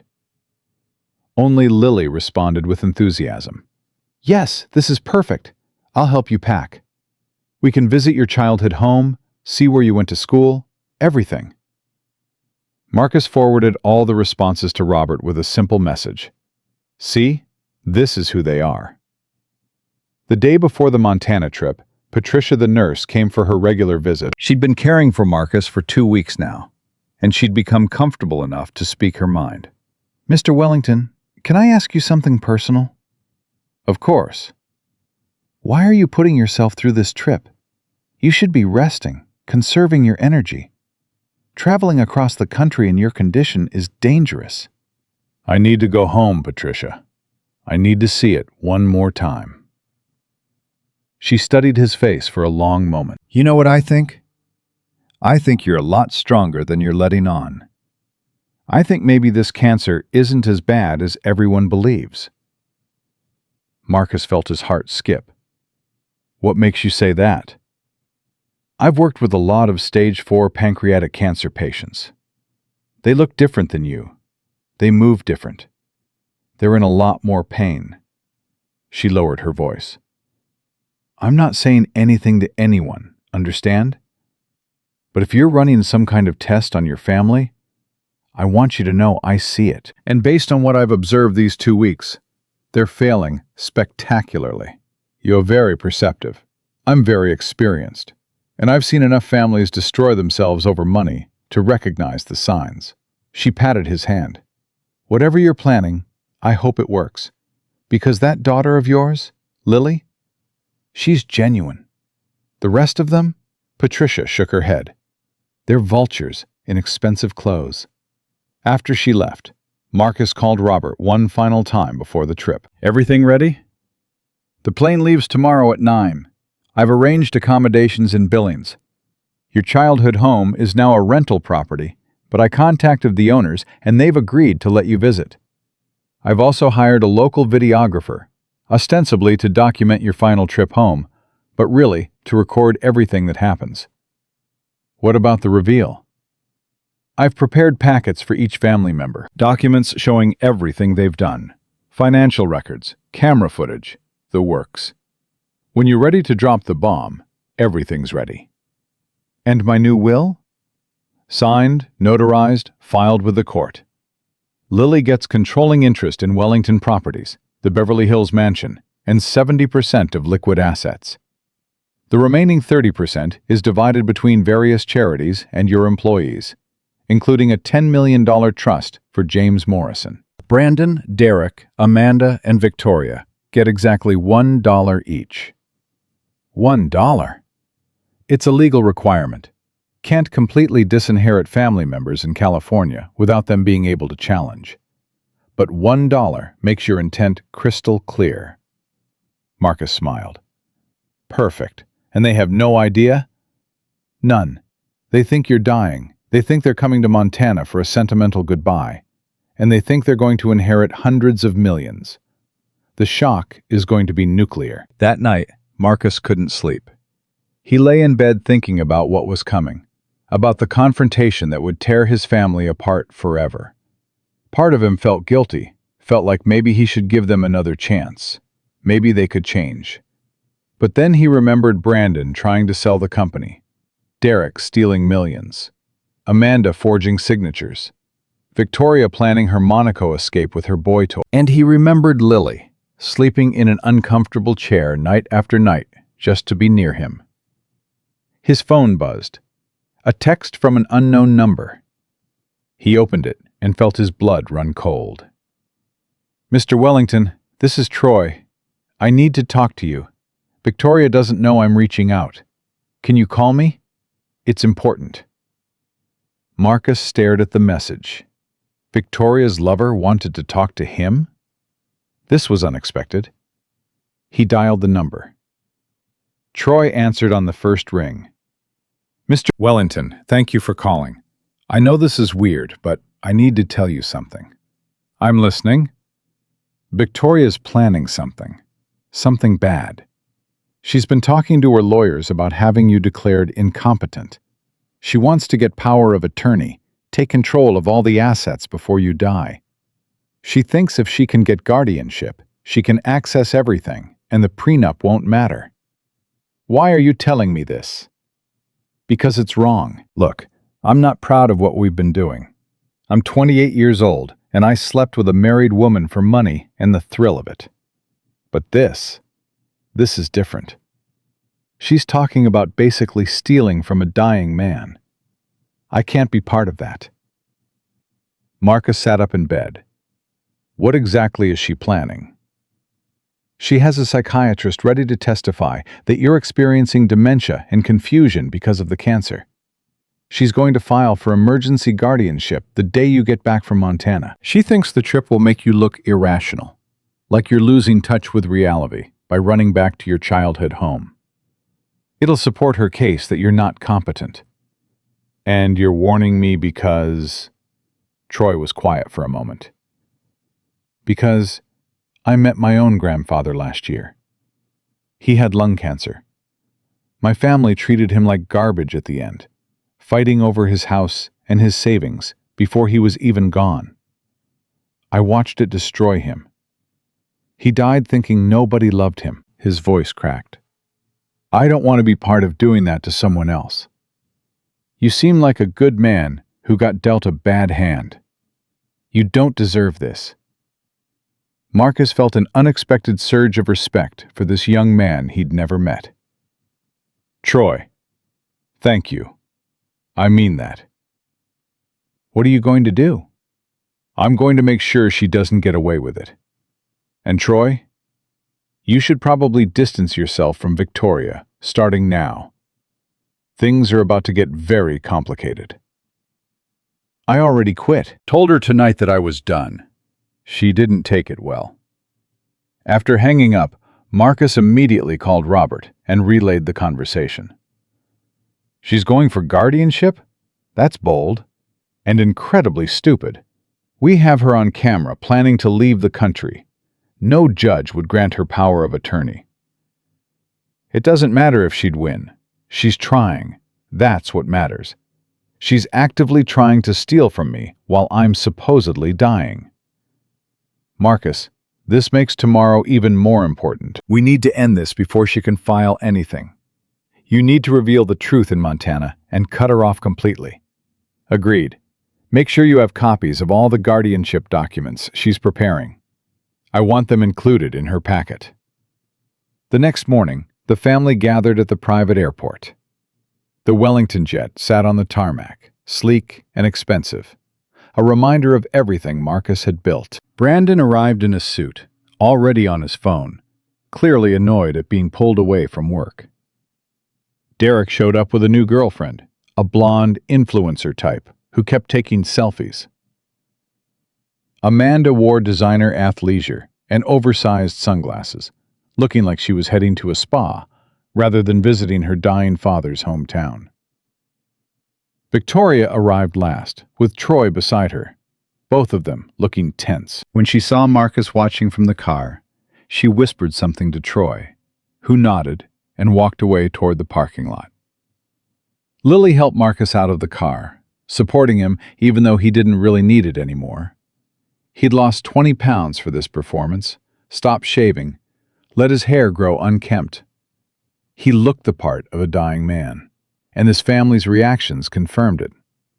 Jesus, Dad, you look terrible, Derek said, genuine shock in his voice. Daddy, are you sure you're strong enough for this trip? Amanda asked, though her concern seemed performative. I'm sure. I need to go home. I need you all to see where I came from. They boarded the plane, the family taking seats as far from Marcus as possible while still being in the same cabin. Only Lily sat beside him, holding his hand. Daddy, are you really okay? You seem different today. I'm better than I've been in months, sweetheart. You'll see. As the plane lifted off, Marcus looked around at his family. Brandon, working on his laptop, already ignoring everyone. Derek and his girlfriend, drinking champagne and laughing. Amanda, scrolling through Instagram. Victoria, staring out the window, probably texting Troy. In less than 24 hours, all of this would explode.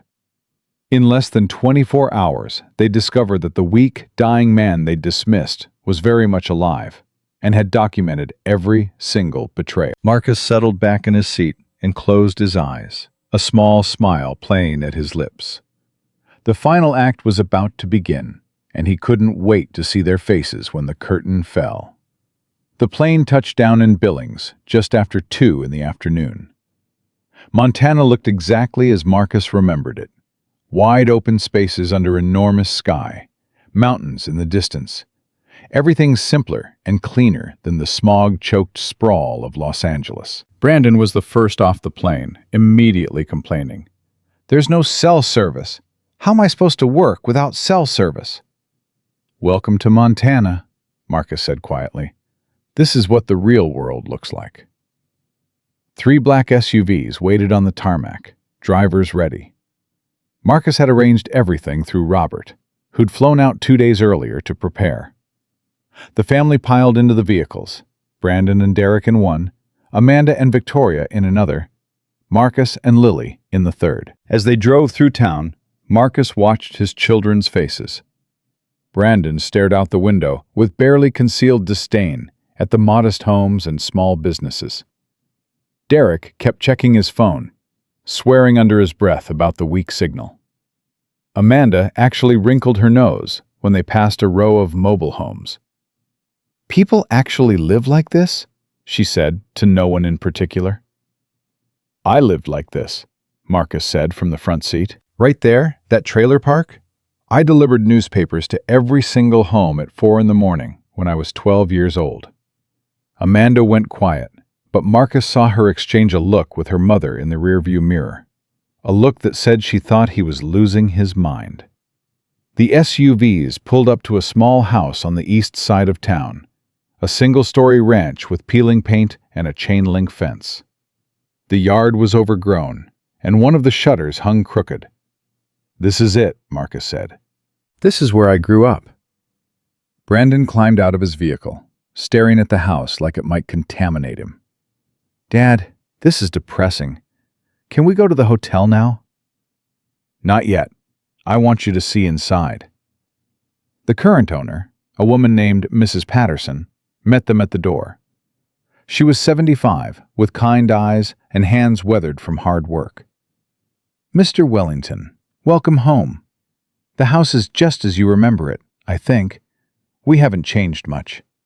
She let them in, and Marcus walked through rooms that felt impossibly small now. The kitchen where his mother had cooked meals stretched from donated food. The living room where all 5 of them had slept on cold winter nights because they could only afford to heat one room.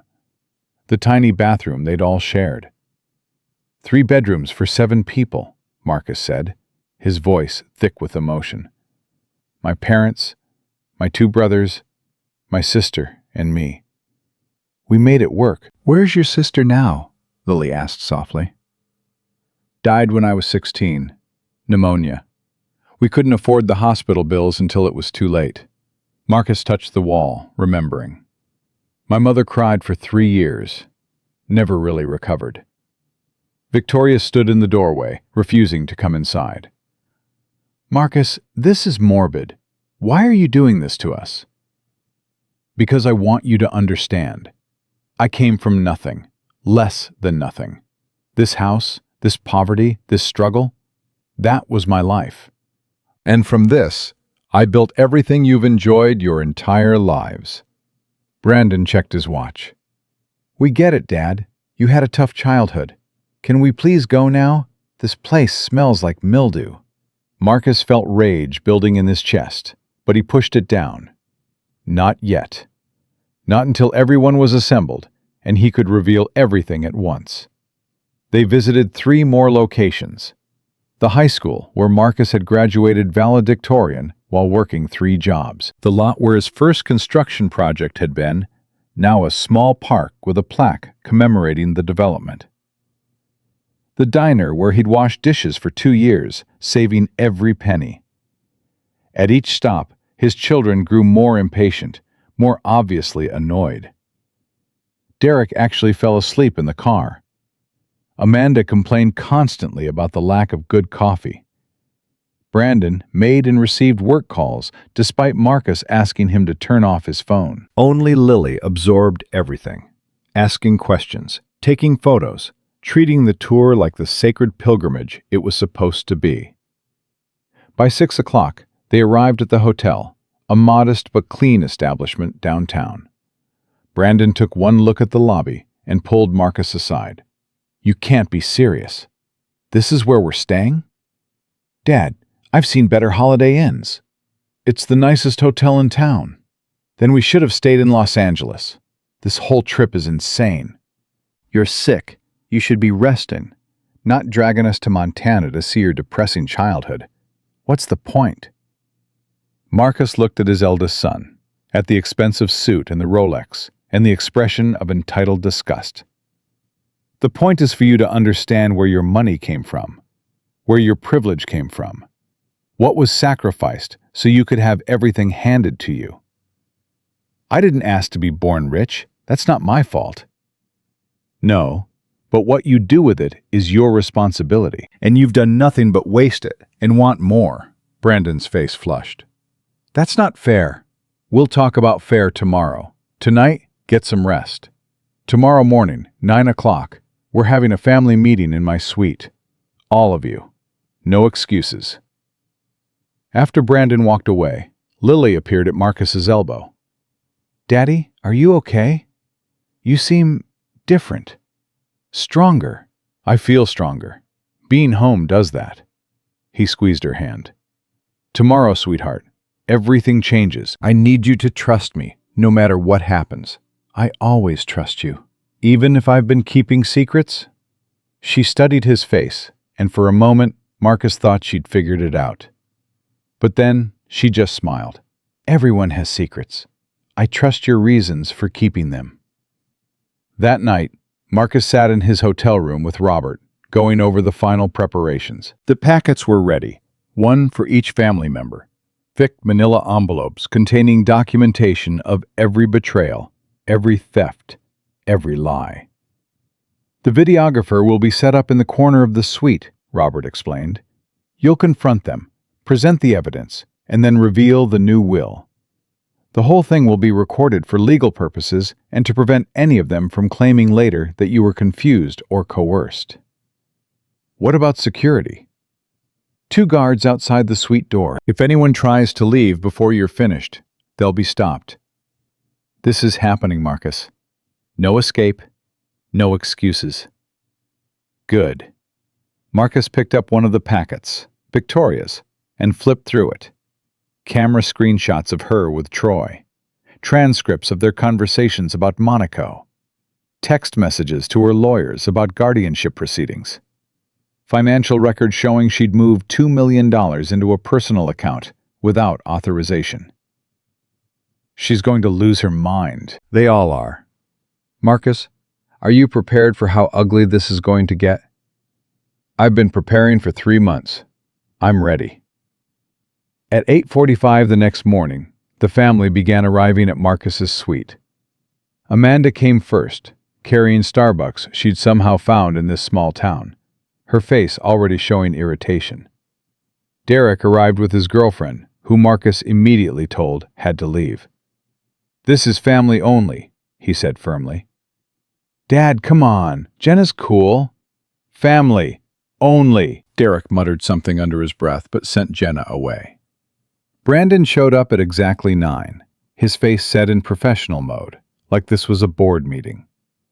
Victoria was last, 10 minutes late, her expression cold and distant. They settled into chairs arranged in a semicircle, facing Marcus, who sat in a high-backed chair with Robert standing beside him, and the videographer's camera discreetly positioned in the corner. Thank you all for coming, Marcus began. I know you're wondering why I brought you all the way to Montana, why I insisted on this meeting. It's about your will, Brandon said bluntly. You're going to tell us how you're dividing everything, and you want us all here so we don't fight about it later? Something like that. But first, I want to talk about family, about loyalty, about what it means to love someone. Amanda sighed heavily. Daddy, we love you. We're here, aren't we? We dropped everything to come to Montana. Did you? Did you really drop everything? Brandon, you've taken 17 phone calls since we landed yesterday. Derek, you've been texting your real estate broker about selling more properties. Amanda, you've been on Instagram the entire time, posting about your emotional journey with your dying father. And Victoria? Marcus turned to his wife. You've been texting Troy, telling him you can't wait to get home to him. The room went silent. Victoria's face paled. How did you know about that? I know everything. I've known for 3 months. Every conversation, every betrayal, every lie. I've documented all of it. Brandon stood up. Dad, what are you talking about? You sound paranoid. Sit down, Brandon. We're not finished. Marcus's voice carried an authority it hadn't had in months, and Brandon slowly sank back into his chair. For the last 3 months, I've been testing you. All of you. Testing to see who would stand by me when I had nothing left to give. Who would care for me when I was weak and helpless. Testing us, Derek said. What does that mean? Robert stepped forward, holding the stack of manila envelopes. It means your father has been documenting your behavior since he was diagnosed. Or rather, since he pretended to be diagnosed. The room erupted. Everyone started talking at once, shouting questions and denials.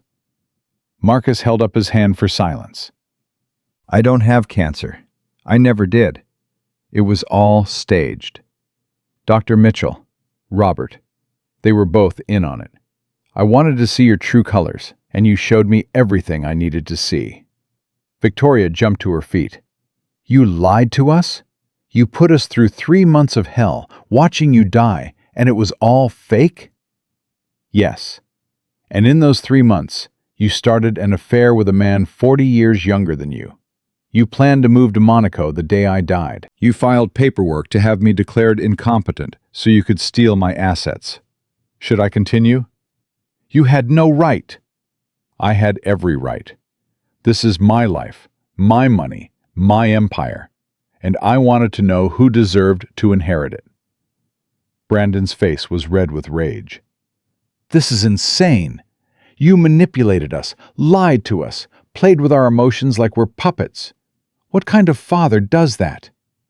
The kind who watches his son try to sell the family company for half its value to line his own pockets. The kind who sees his son fire loyal employees and replace them with incompetent friends. Brandon, you spent $8 million of company money on personal expenses in 3 months. You tried to execute a corporate coup. You couldn't even wait until I was dead to take over. I was protecting the company. You were looting it. Marcus nodded to Robert, who began distributing the envelopes. Inside these packets, you'll find detailed documentation of everything you've done over the past 3 months. Bank records, camera footage, forged documents, all of it. Derek opened his envelope, and his face went white. You filmed us? Without our knowledge? That's illegal. Actually, it's not. This is my house, my property. I have every right to install security cameras. And those cameras caught you selling the Grand Hotel, 3 apartment buildings, and 2 commercial properties without authorization. They caught you pocketing $13 million in commissions for selling my assets. I was going to give that money back. I was just holding it until you needed it. Really? Then why did you transfer $5 million of it to an offshore account in the Cayman Islands last week? Derek's mouth opened and closed, no words coming out. Amanda was crying as she flipped through her packet. Daddy, please. I made mistakes, but I love you. You forged my signature 34 times. 34 separate acts of fraud. You sold pieces from my art collection and pocketed the money. You told a magazine reporter that you couldn't wait for me to die so you could finally live your own life. Those were your words, Amanda. I have the recording. I didn't mean it like that. Then how did you mean it? Explain it to me. Explain how telling a reporter you were counting down the days until your father's death is somehow acceptable. She had no answer, just buried her face in her hands and sobbed. Victoria stood, her packet unopened. I want a lawyer.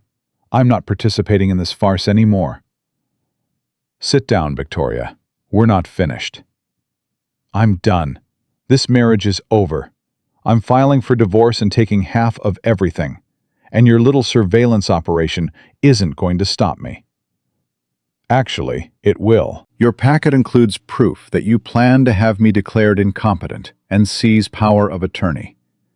That's elder abuse, Victoria. It's a felony. You'll be lucky if you don't go to prison, much less get a dime from me. She opened the packet then, her hands shaking. As she read, her face transformed from anger to fear to devastation. This isn't happening. This can't be happening. It is happening. Right now, in front of cameras and witnesses. Your lover, Troy, by the way, is the one who told me about your guardianship scheme. He felt guilty about participating in elder abuse. Imagine that. Your 28-year-old boy toy has more conscience than you do. Victoria collapsed back into her chair, tears streaming down her face. I gave you 40 years. 40 years of my life. And I gave you 40 years of luxury and privilege. We're even. Actually, according to the prenup you signed, you're entitled to $10 million. That's what I have lawyers who'll confirm every document I signed was done willingly and with full understanding.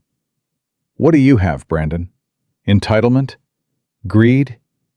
That won't hold up in court. Derek stood slowly, his face pale. Dad, please, can we talk about this privately? Just you and me? I can explain everything. No, you can't. There's no explanation that makes selling my properties and stealing millions acceptable. There's no excuse for what you did. I was scared. I was scared that Brandon would get everything, and I'd be left with nothing. I was trying to protect myself. By stealing from me? That's your defense? Derek sat back down, defeated. Marcus looked at each of them, these 4 people he'd loved and provided for, and sacrificed everything to give good lives. They stared back at him, with expressions ranging from rage to fear to despair, and he felt nothing but disgust. There's one more thing you need to know, he said quietly. I've redone my will. Robert has the new documents, all legally filed and executed. Brandon, Derek, Amanda, Victoria, you each receive $1. That's it. $1 each. The room exploded again. Brandon was shouting about lawsuits. Victoria was screaming about the prenup. Amanda was sobbing hysterically. Derek just sat frozen, staring at nothing. Through it all, Lily sat quietly in the corner where she'd positioned herself at the start of the meeting, tears streaming down her face, but not saying a word. Lily, Marcus said, his voice cutting through the chaos. Come here, sweetheart. She walked to him slowly, and he took her hand. Everything else, the company, the properties, 70% of my liquid assets, it all goes to Lily. She's the only one who passed the test, the only one who actually cared about me instead of my money. This is bullshit, Brandon shouted. She's a school teacher. She doesn't know anything about running a company. She knows about loyalty, about love, about treating people with dignity and respect. That's more important than any business degree. We'll fight this, Victoria said, her voice cold and flat. We'll tie this up in court for years. Lily will never see a dime. You can try, but you'll lose. And in the process, all of this, all of the evidence I've compiled, will become public record. Camera footage of your affair, Victoria. Documentation of your theft, Derek. Proof of your fraud, Amanda. Evidence of your corporate malfeasance, Brandon. Is that really what you want? Your reputation's destroyed. Your crimes exposed. All for a fight you can't win? The room went silent again as the reality sank in. Robert stepped forward. For the record, Mr. Wellington is offering each of you a choice. Accept the $1. Sign a document agreeing not to contest the will and walk away quietly. Or fight it in court, lose, and face possible criminal prosecution for your actions. The choice is yours. How generous, Brandon spat. It's more than you deserve, Marcus said. I could have you all arrested right now. I could press charges for fraud, theft, elder abuse. I could destroy you completely. Instead, I'm giving you a chance to salvage some dignity. Dignity? Victoria laughed bitterly. You talk about dignity after what you've done? You lied to us for months. You manipulated us, tested us like we're laboratory rats. You're cruel, Marcus. You're a cruel, vindictive old man. Maybe I am. Or maybe I just finally saw you clearly for the first time in 40 years. Marcus stood slowly, Lily supporting his arm, even though he didn't need it anymore. You have 24 hours to decide. Sign the papers and walk away, or fight me and lose everything. Robert will have the documents ready tonight. He walked to the door, Lily beside him. Before leaving, he turned back one last time. I came from nothing. I built an empire from poverty and sacrifice and years of grinding work. And I wanted to leave that empire to my family, to people who would cherish it and understand its value and treat it with respect. Instead, I raised a pack of vultures who couldn't even wait until I was dead to start picking my bones. You all failed, not because you're bad people, but because you forgot where you came from. You forgot that money isn't the goal, it's the tool. You forgot that family means more than bank accounts. Save the speech, Brandon said. You're not the victim here. You're the manipulator. Maybe, but I'm the manipulator with $800 million and a legally binding will. You're just the disappointments who threw away their inheritance for greed. Marcus walked out, Lily's hand in his, leaving his family in chaos behind him. In the hallway, Lily finally spoke. Daddy, did you know? Did you know the whole time that they were like this? I suspected, but I needed to be sure. I needed proof before I made decisions that would affect generations. And you're really leaving everything to me? Everything. Because you're the only one who deserves it. The only one who loved me for who I am, not what I have. She stopped walking and turned to face him. I would have loved you even if you were actually dying. Even if you had nothing. That's what family means. I know, sweetheart. That's why you won. That's why you get to carry the legacy forward. They walked to the elevator in silence, and as the doors closed, Marcus caught a glimpse of his family through the open suite door. Brandon on his phone, already calling lawyers. Victoria crying into her hands. Derek and Amanda arguing about something. None of them looking at each other. None of them unified, even in their mutual betrayal. He'd given them every opportunity to show love, and they'd shown him greed instead. Now they'd live with the consequences. And he'd live knowing that at least one of his children had turned out right. The elevator descended, carrying Marcus and Lily away from the wreckage of a family that had destroyed itself through its own choices. And for the first time in 3 months, Marcus felt genuinely at peace. The lobby of the hotel felt like a war zone. Marcus and Lily had barely made it to the restaurant for lunch when Brandon intercepted them, his face twisted with fury. You're not getting away with this. I've already called 3 law firms. By tomorrow morning, we'll have injunctions filed in California and Montana. We'll freeze every asset you have. Marcus didn't even slow down. Good luck with that. Robert's been preparing for this for months. Every legal avenue you think you have, we've already closed. I'm your son. Doesn't that mean anything to you? Marcus stopped Ben, turning to face Brandon directly. You stopped being my son the moment you tried to sell my company behind my back. You're just a stranger who happens to share my DNA. Brandon's hand shot out, grabbing Marcus's arm. You can't just erase us. We're family.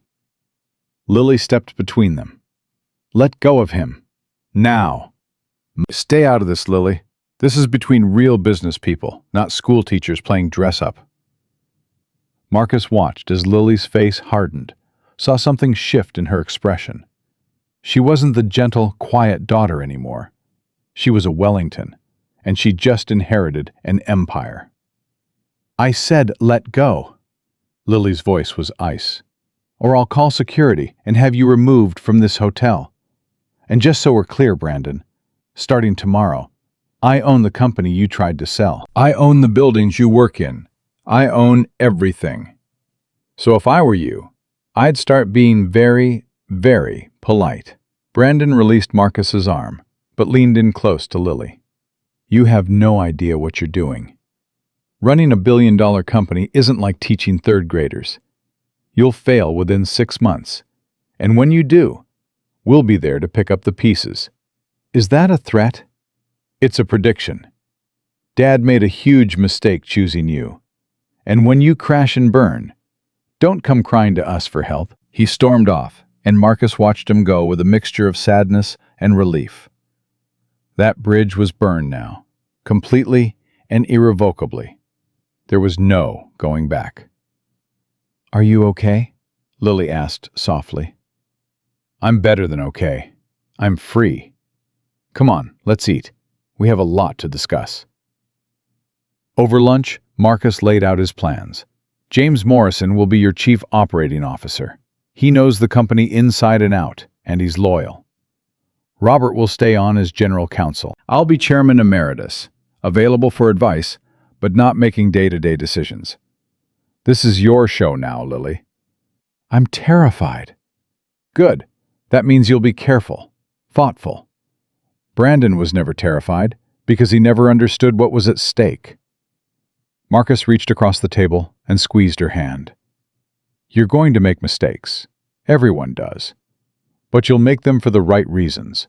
And that's what matters. Their conversation was interrupted by Amanda, who appeared at their table looking haggard, her makeup smeared from crying. Daddy, please, can we talk privately? Just 5 minutes? Marcus looked at Lily, who nodded and excused herself. Amanda slid into the empty chair, her hands trembling. I'm sorry. I'm so sorry.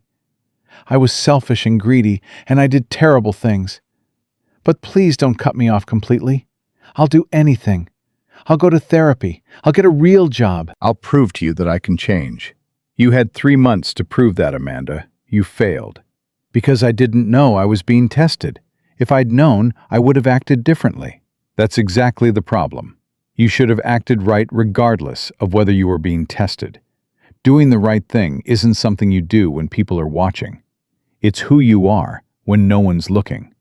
She wiped her eyes with a napkin. What if I pay back the money? Everything I took from the art collection, I'll return it. I'll make things right. With what money? You don't have any of your own. Everything you've ever spent came from me. Then I'll work for it. I'll get a job, pay you back over time. 10 years, 20, however long it takes. Just please don't hate me. Marcus felt his resolve waver slightly. Of all his children, Amanda seemed the most genuinely remorseful. But remorse after getting caught wasn't the same as actual change. Here's what I'll do. You have 1 year to prove yourself. Get a real job, not something I arrange. Earn your own money. Live on your own salary. If after 1 year you've actually changed, actually learned what it means to work for something, we'll revisit this conversation. But until then, you get nothing from me except the $1 in the will. 1 year? 365 days to show me you're capable of being something other than a trust fund princess. Take it or leave it. Amanda nodded frantically. I'll take it. Thank you, Daddy. Thank you for giving me a chance. Don't thank me yet. Chances are meaningless without follow-through. She left, and Lily returned to the table. You gave her an out. I gave her a test. Same thing I gave all of them, just extending the timeline. If she actually changes, I'll know within a year. And if she doesn't, then she gets her $1 and learns to live with the consequences of her choices. That evening, Derek showed up at Marcus's hotel room, his girlfriend notably absent. He looked smaller somehow, diminished, like the confrontation had deflated him.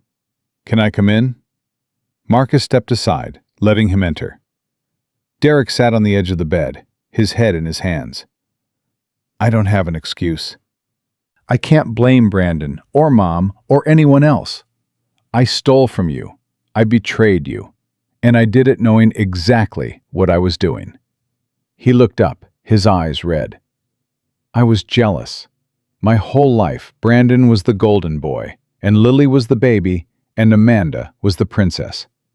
I was just Derek, the middle kid nobody paid attention to.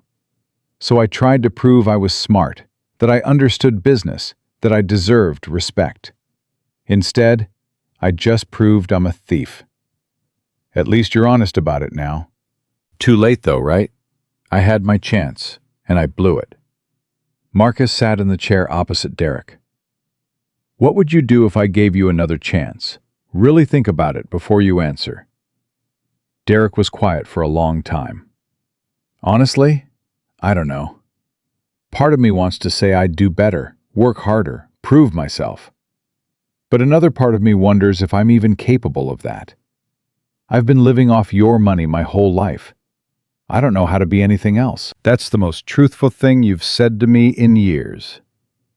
So what happens now? Now you figure out who you are without my money.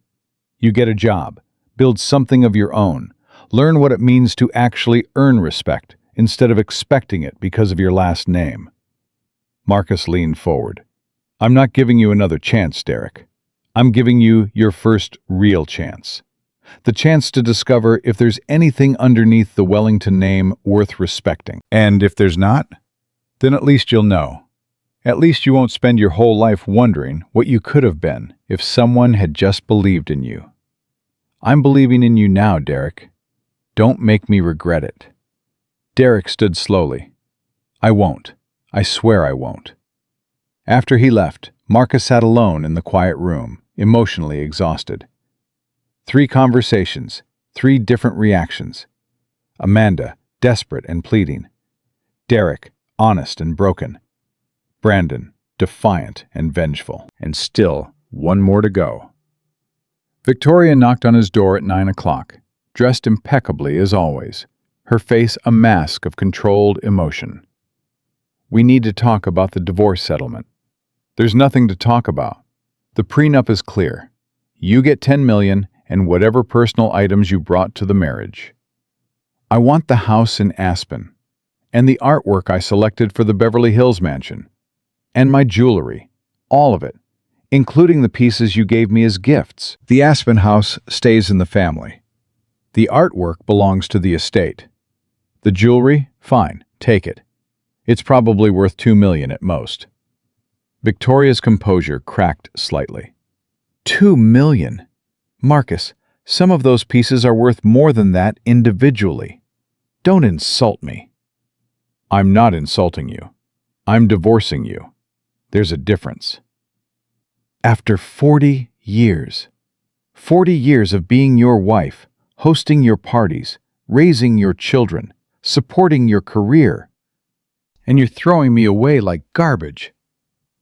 Marcus stood, facing her directly. You threw yourself away when you started sleeping with your trainer. You threw away 40 years of marriage for cheap thrills with a kid young enough to be your grandson. Don't you dare act like the victim here. I was lonely. You were always working, always focused on the business. I was just a decoration to you. That's not true, and you know it. I loved you. I provided for you. I gave you everything you ever wanted. But it was never enough, was it? You always needed more excitement, more attention, more validation. Victoria's eyes filled with tears. You don't understand what it's like being married to someone like you. Everyone sees Marcus Wellington, the brilliant businessman, the self-made billionaire. Nobody sees me. I'm just Mrs. Wellington, the wife, the accessory. Do you have any idea how suffocating that is? Then you should have talked to me about it. You should have gone to therapy, or suggested we work on our marriage, or done anything except betray me and plan to rob me blind. I wasn't trying to rob you. I was trying to protect myself. By having me declared incompetent and seizing power of attorney? That's not protection, Victoria. That's theft and elder abuse. You could go to prison for what you planned. She sat down heavily, the tears flowing freely now. I'm 68 years old, Marcus. What am I supposed to do with $10 million? That might sound like a lot to normal people, but in our world, it's nothing. I can't maintain the lifestyle I'm accustomed to on $10 million.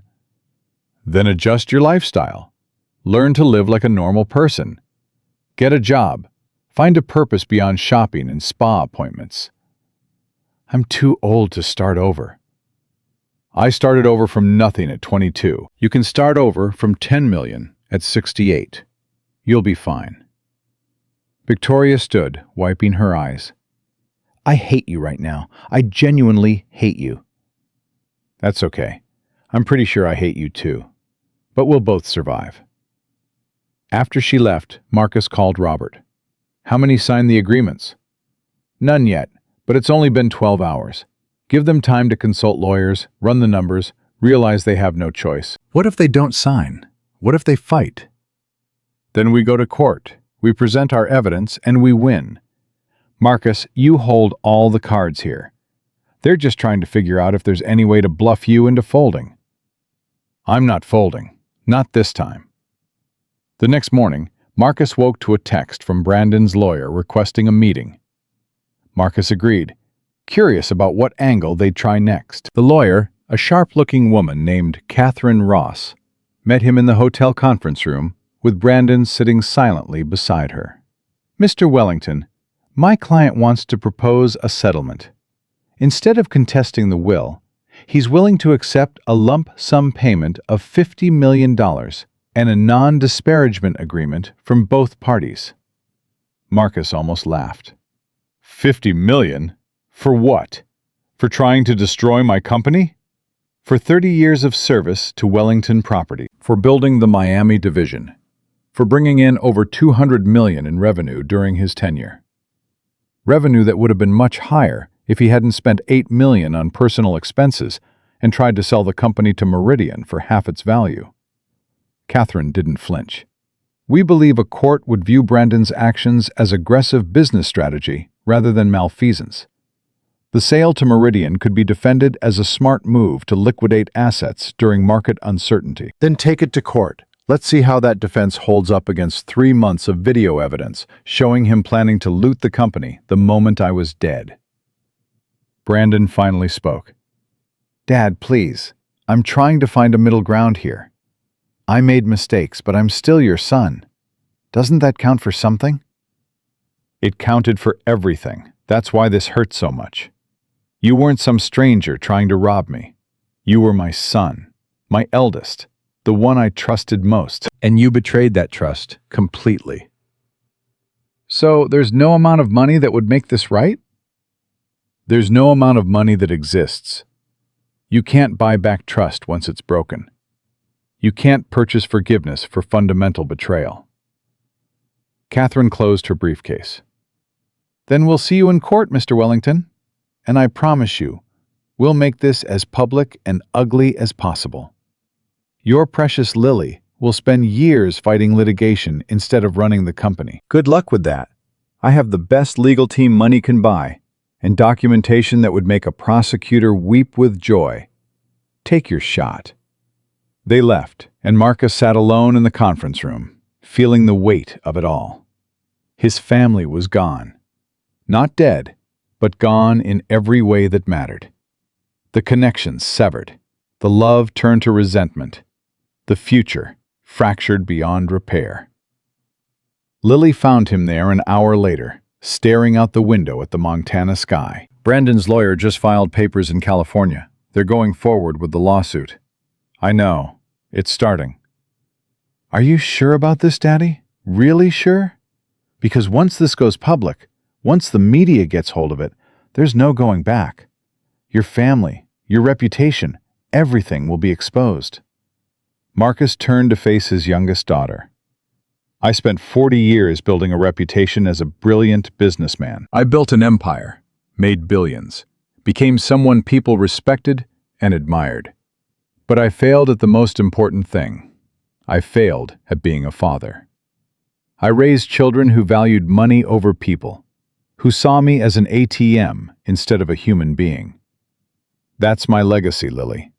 That's the truth everyone will learn. That's not your whole legacy. You also raised me. 1 out of 4. That's a 25% success rate. Not exactly something to brag about. It's not about percentages. It's about priorities. Brandon, Derek, and Amanda chose money. I chose you. That says more about them than it does about you." Marcus pulled her into a hug. "How did you turn out so different? Same parents, same upbringing, same opportunities. What made you choose differently?" "I don't know. Maybe I just paid attention to different things. While they were watching you make money, I was watching you treat people with respect." While they were counting your assets, I was listening to your stories about Montana. They saw the billionaire. I saw the man. They flew back to Los Angeles that afternoon, leaving Montana behind. As the plane climbed into the sky, Marcus looked down at the small town where he'd started with nothing, and he felt a strange sense of peace. He'd come full circle, returning to his roots before burning down the corrupted tree that had grown from them. The lawsuits started immediately. Brandon filed in California Superior Court, seeking to overturn the will based on claims of undue influence and mental incapacity. Derek joined as a co-plaintiff, his signature on documents Robert later described as legally laughable. Amanda hired her own lawyer, but seemed half-hearted about the fight, like she was going through motions she knew were futile. Victoria's attorney filed for divorce and challenged the prenup simultaneously, claiming it was signed under duress 40 years earlier. The media had a field day. Business publications ran stories about the Wellington family implosion. Social media exploded with takes about billionaire family drama. Tabloids paid former employees for interviews, some true, most exaggerated, all salacious. Through it all, Lily worked. She met with James Morrison and began learning the company from the ground up. She sat in on board meetings, reviewed contracts, studied financials. She made mistakes, asked stupid questions, admitted when she didn't understand something. And slowly, the company began to respect her.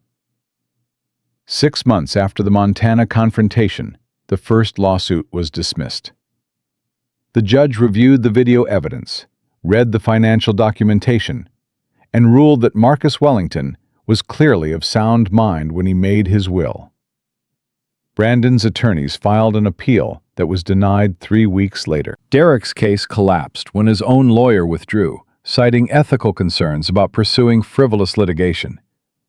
Amanda dropped her suit entirely after successfully completing her first 6 months as a receptionist at a marketing firm, earning $38,000 a year and living in a studio apartment in Sherman Oaks. Victoria's challenge to the prenup lasted the longest, but eventually her attorneys advised her to settle. The contract was ironclad, witnessed by 3 lawyers, and clearly explained before she signed it. She got her $10 million and the jewelry, roughly $12 million total. She moved to Palm Beach, not Monaco, and married a retired surgeon within a year. Marcus heard she was happy, or at least content, which was probably the best either of them could hope for. 1 year after the confrontation in Montana, Marcus sat in his study, the same room where this had all begun, reading a letter from Amanda. She'd completed her 1-year test, working full-time, living on her own salary, proving she could function without his money. The letter was humble, thoughtful, and showed genuine growth. He called her that evening. "You passed." "What?" "Your test. You passed. I'm restoring your trust fund. With conditions." $20,000 a month, managed by Robert, with quarterly reviews to ensure you're still working and living responsibly. If you quit your job or fall back into old patterns, the money stops immediately. Amanda was crying on the other end of the line. "Thank you, Daddy. Thank you so much." "Don't thank me. Thank yourself for actually changing. That took real courage." "Can I see you? Can we have dinner sometime?" "Yes, I'd like that." It wasn't forgiveness, not completely, but it was a start. Derek he heard about occasionally, through mutual acquaintances. His middle son had moved to Colorado, started a small property management company, and was apparently doing okay. Not rich, not powerful, but making an honest living. Marcus sent a check for $10,000 to help with startup costs, anonymously. Derek never knew it came from him. Brandon, he never spoke to again. His eldest son's lawsuit had burned whatever microscopic bridge might have remained. Brandon remarried, moved to New York, and started a consulting firm that failed within 2 years. Last Marcus heard, he was working as a regional manager for a national real estate chain, making decent money, but living far below the lifestyle he'd once expected. The arrogance was gone, beaten out of him by reality and consequences. But so was any chance of reconciliation. Victoria sent a Christmas card the first year, a generic thing with a photo of her and her new husband on a beach. Marcus sent one back, equally generic. They'd achieved what divorce was supposed to achieve: separation with minimal ongoing animosity. They'd become strangers who once knew each other, and that was fine. But Lily, his Lily, she was the success story. 2 years after taking over Wellington Properties, the company had grown by 30%. She'd restructured it, brought back the fired employees, implemented profit sharing for all staff, and refocused the business on sustainable development and community impact. She'd made mistakes, plenty of them, but she'd learned from each one and come back stronger. She'd also started a foundation in Marcus's name, funding scholarships for kids from backgrounds like his. Poor kids with potential who just needed someone to believe in them. The first year they gave out 20 scholarships. The second year, 50.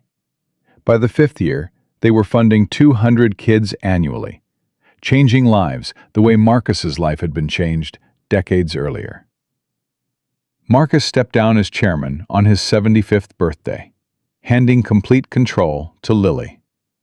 At the ceremony, attended by employees, board members, and business leaders from across California, he gave a short speech. "I built this company from nothing because I was angry, hungry, and determined to prove I wasn't the poor kid from Montana everyone expected me to stay. I succeeded beyond my wildest dreams. I made billions. I created an empire. But I failed at the thing that mattered most: raising children who understood that money is a tool, not a purpose. Love is a choice, not a transaction. And family is defined by loyalty and sacrifice, not shared DNA." He looked at Lily, standing beside him, tears in her eyes. "I failed with 3 of my 4 children. They saw dollar signs where they should have seen a father. They chose inheritance over integrity. But I succeeded with one, and that one, my Lily. She understood what I tried to teach. She valued people over profit. She chose love over greed. She became the leader I always hoped I was raising. So while I have many regrets, she is not one of them. She is my redemption, my legacy, my proof that sometimes, even when you fail most of the time, succeeding once is enough." The applause was thunderous, but Marcus only heard Lily's voice as she leaned in and whispered, "I love you, Daddy. I always will." 5 years later, Marcus Wellington died peacefully in his sleep at the age of 80. Lily found him in the morning, lying in his bed with a slight smile on his face, a photo of his parents on the nightstand beside him. The funeral was massive. Employees, business associates, politicians, and community leaders filled the cathedral. Amanda came, sober and respectful, sitting quietly in the back. Derek sent flowers but didn't attend, which Marcus probably would have understood. Brandon didn't acknowledge the death at all, and Victoria sent a brief condolence note that was polite but distant. But hundreds of others came. The scholarship recipients, now college students and young professionals. The employees who'd been fired and rehired, who'd gotten second chances. The small business owners Marcus had helped over the years. The charities he'd funded. The lives he'd touched in ways that had nothing to do with his wealth. At the reception after the service, Lily stood in the Beverly Hills mansion, surrounded by people who genuinely loved her father, and she realized something. Marcus had succeeded after all, not with his biological children, mostly, but with the broader family he'd built through generosity, mentorship, and kindness. The test he'd administered to his family had been painful and destructive, but necessary. It had separated those who loved him from those who loved his money. And in the end, love had won. She found the letter 3 days later, tucked into the desk in his study, addressed to her in his handwriting. My dearest Lily, if you're reading this, I'm gone, and you're now fully in charge of everything I built. I know you'll do brilliantly. You already have. But I want you to know something important. The test I put your siblings through wasn't cruel. It was essential. I needed to know the truth before I died. Needed to see clearly who they were, so I could make decisions that would honor the life I'd lived.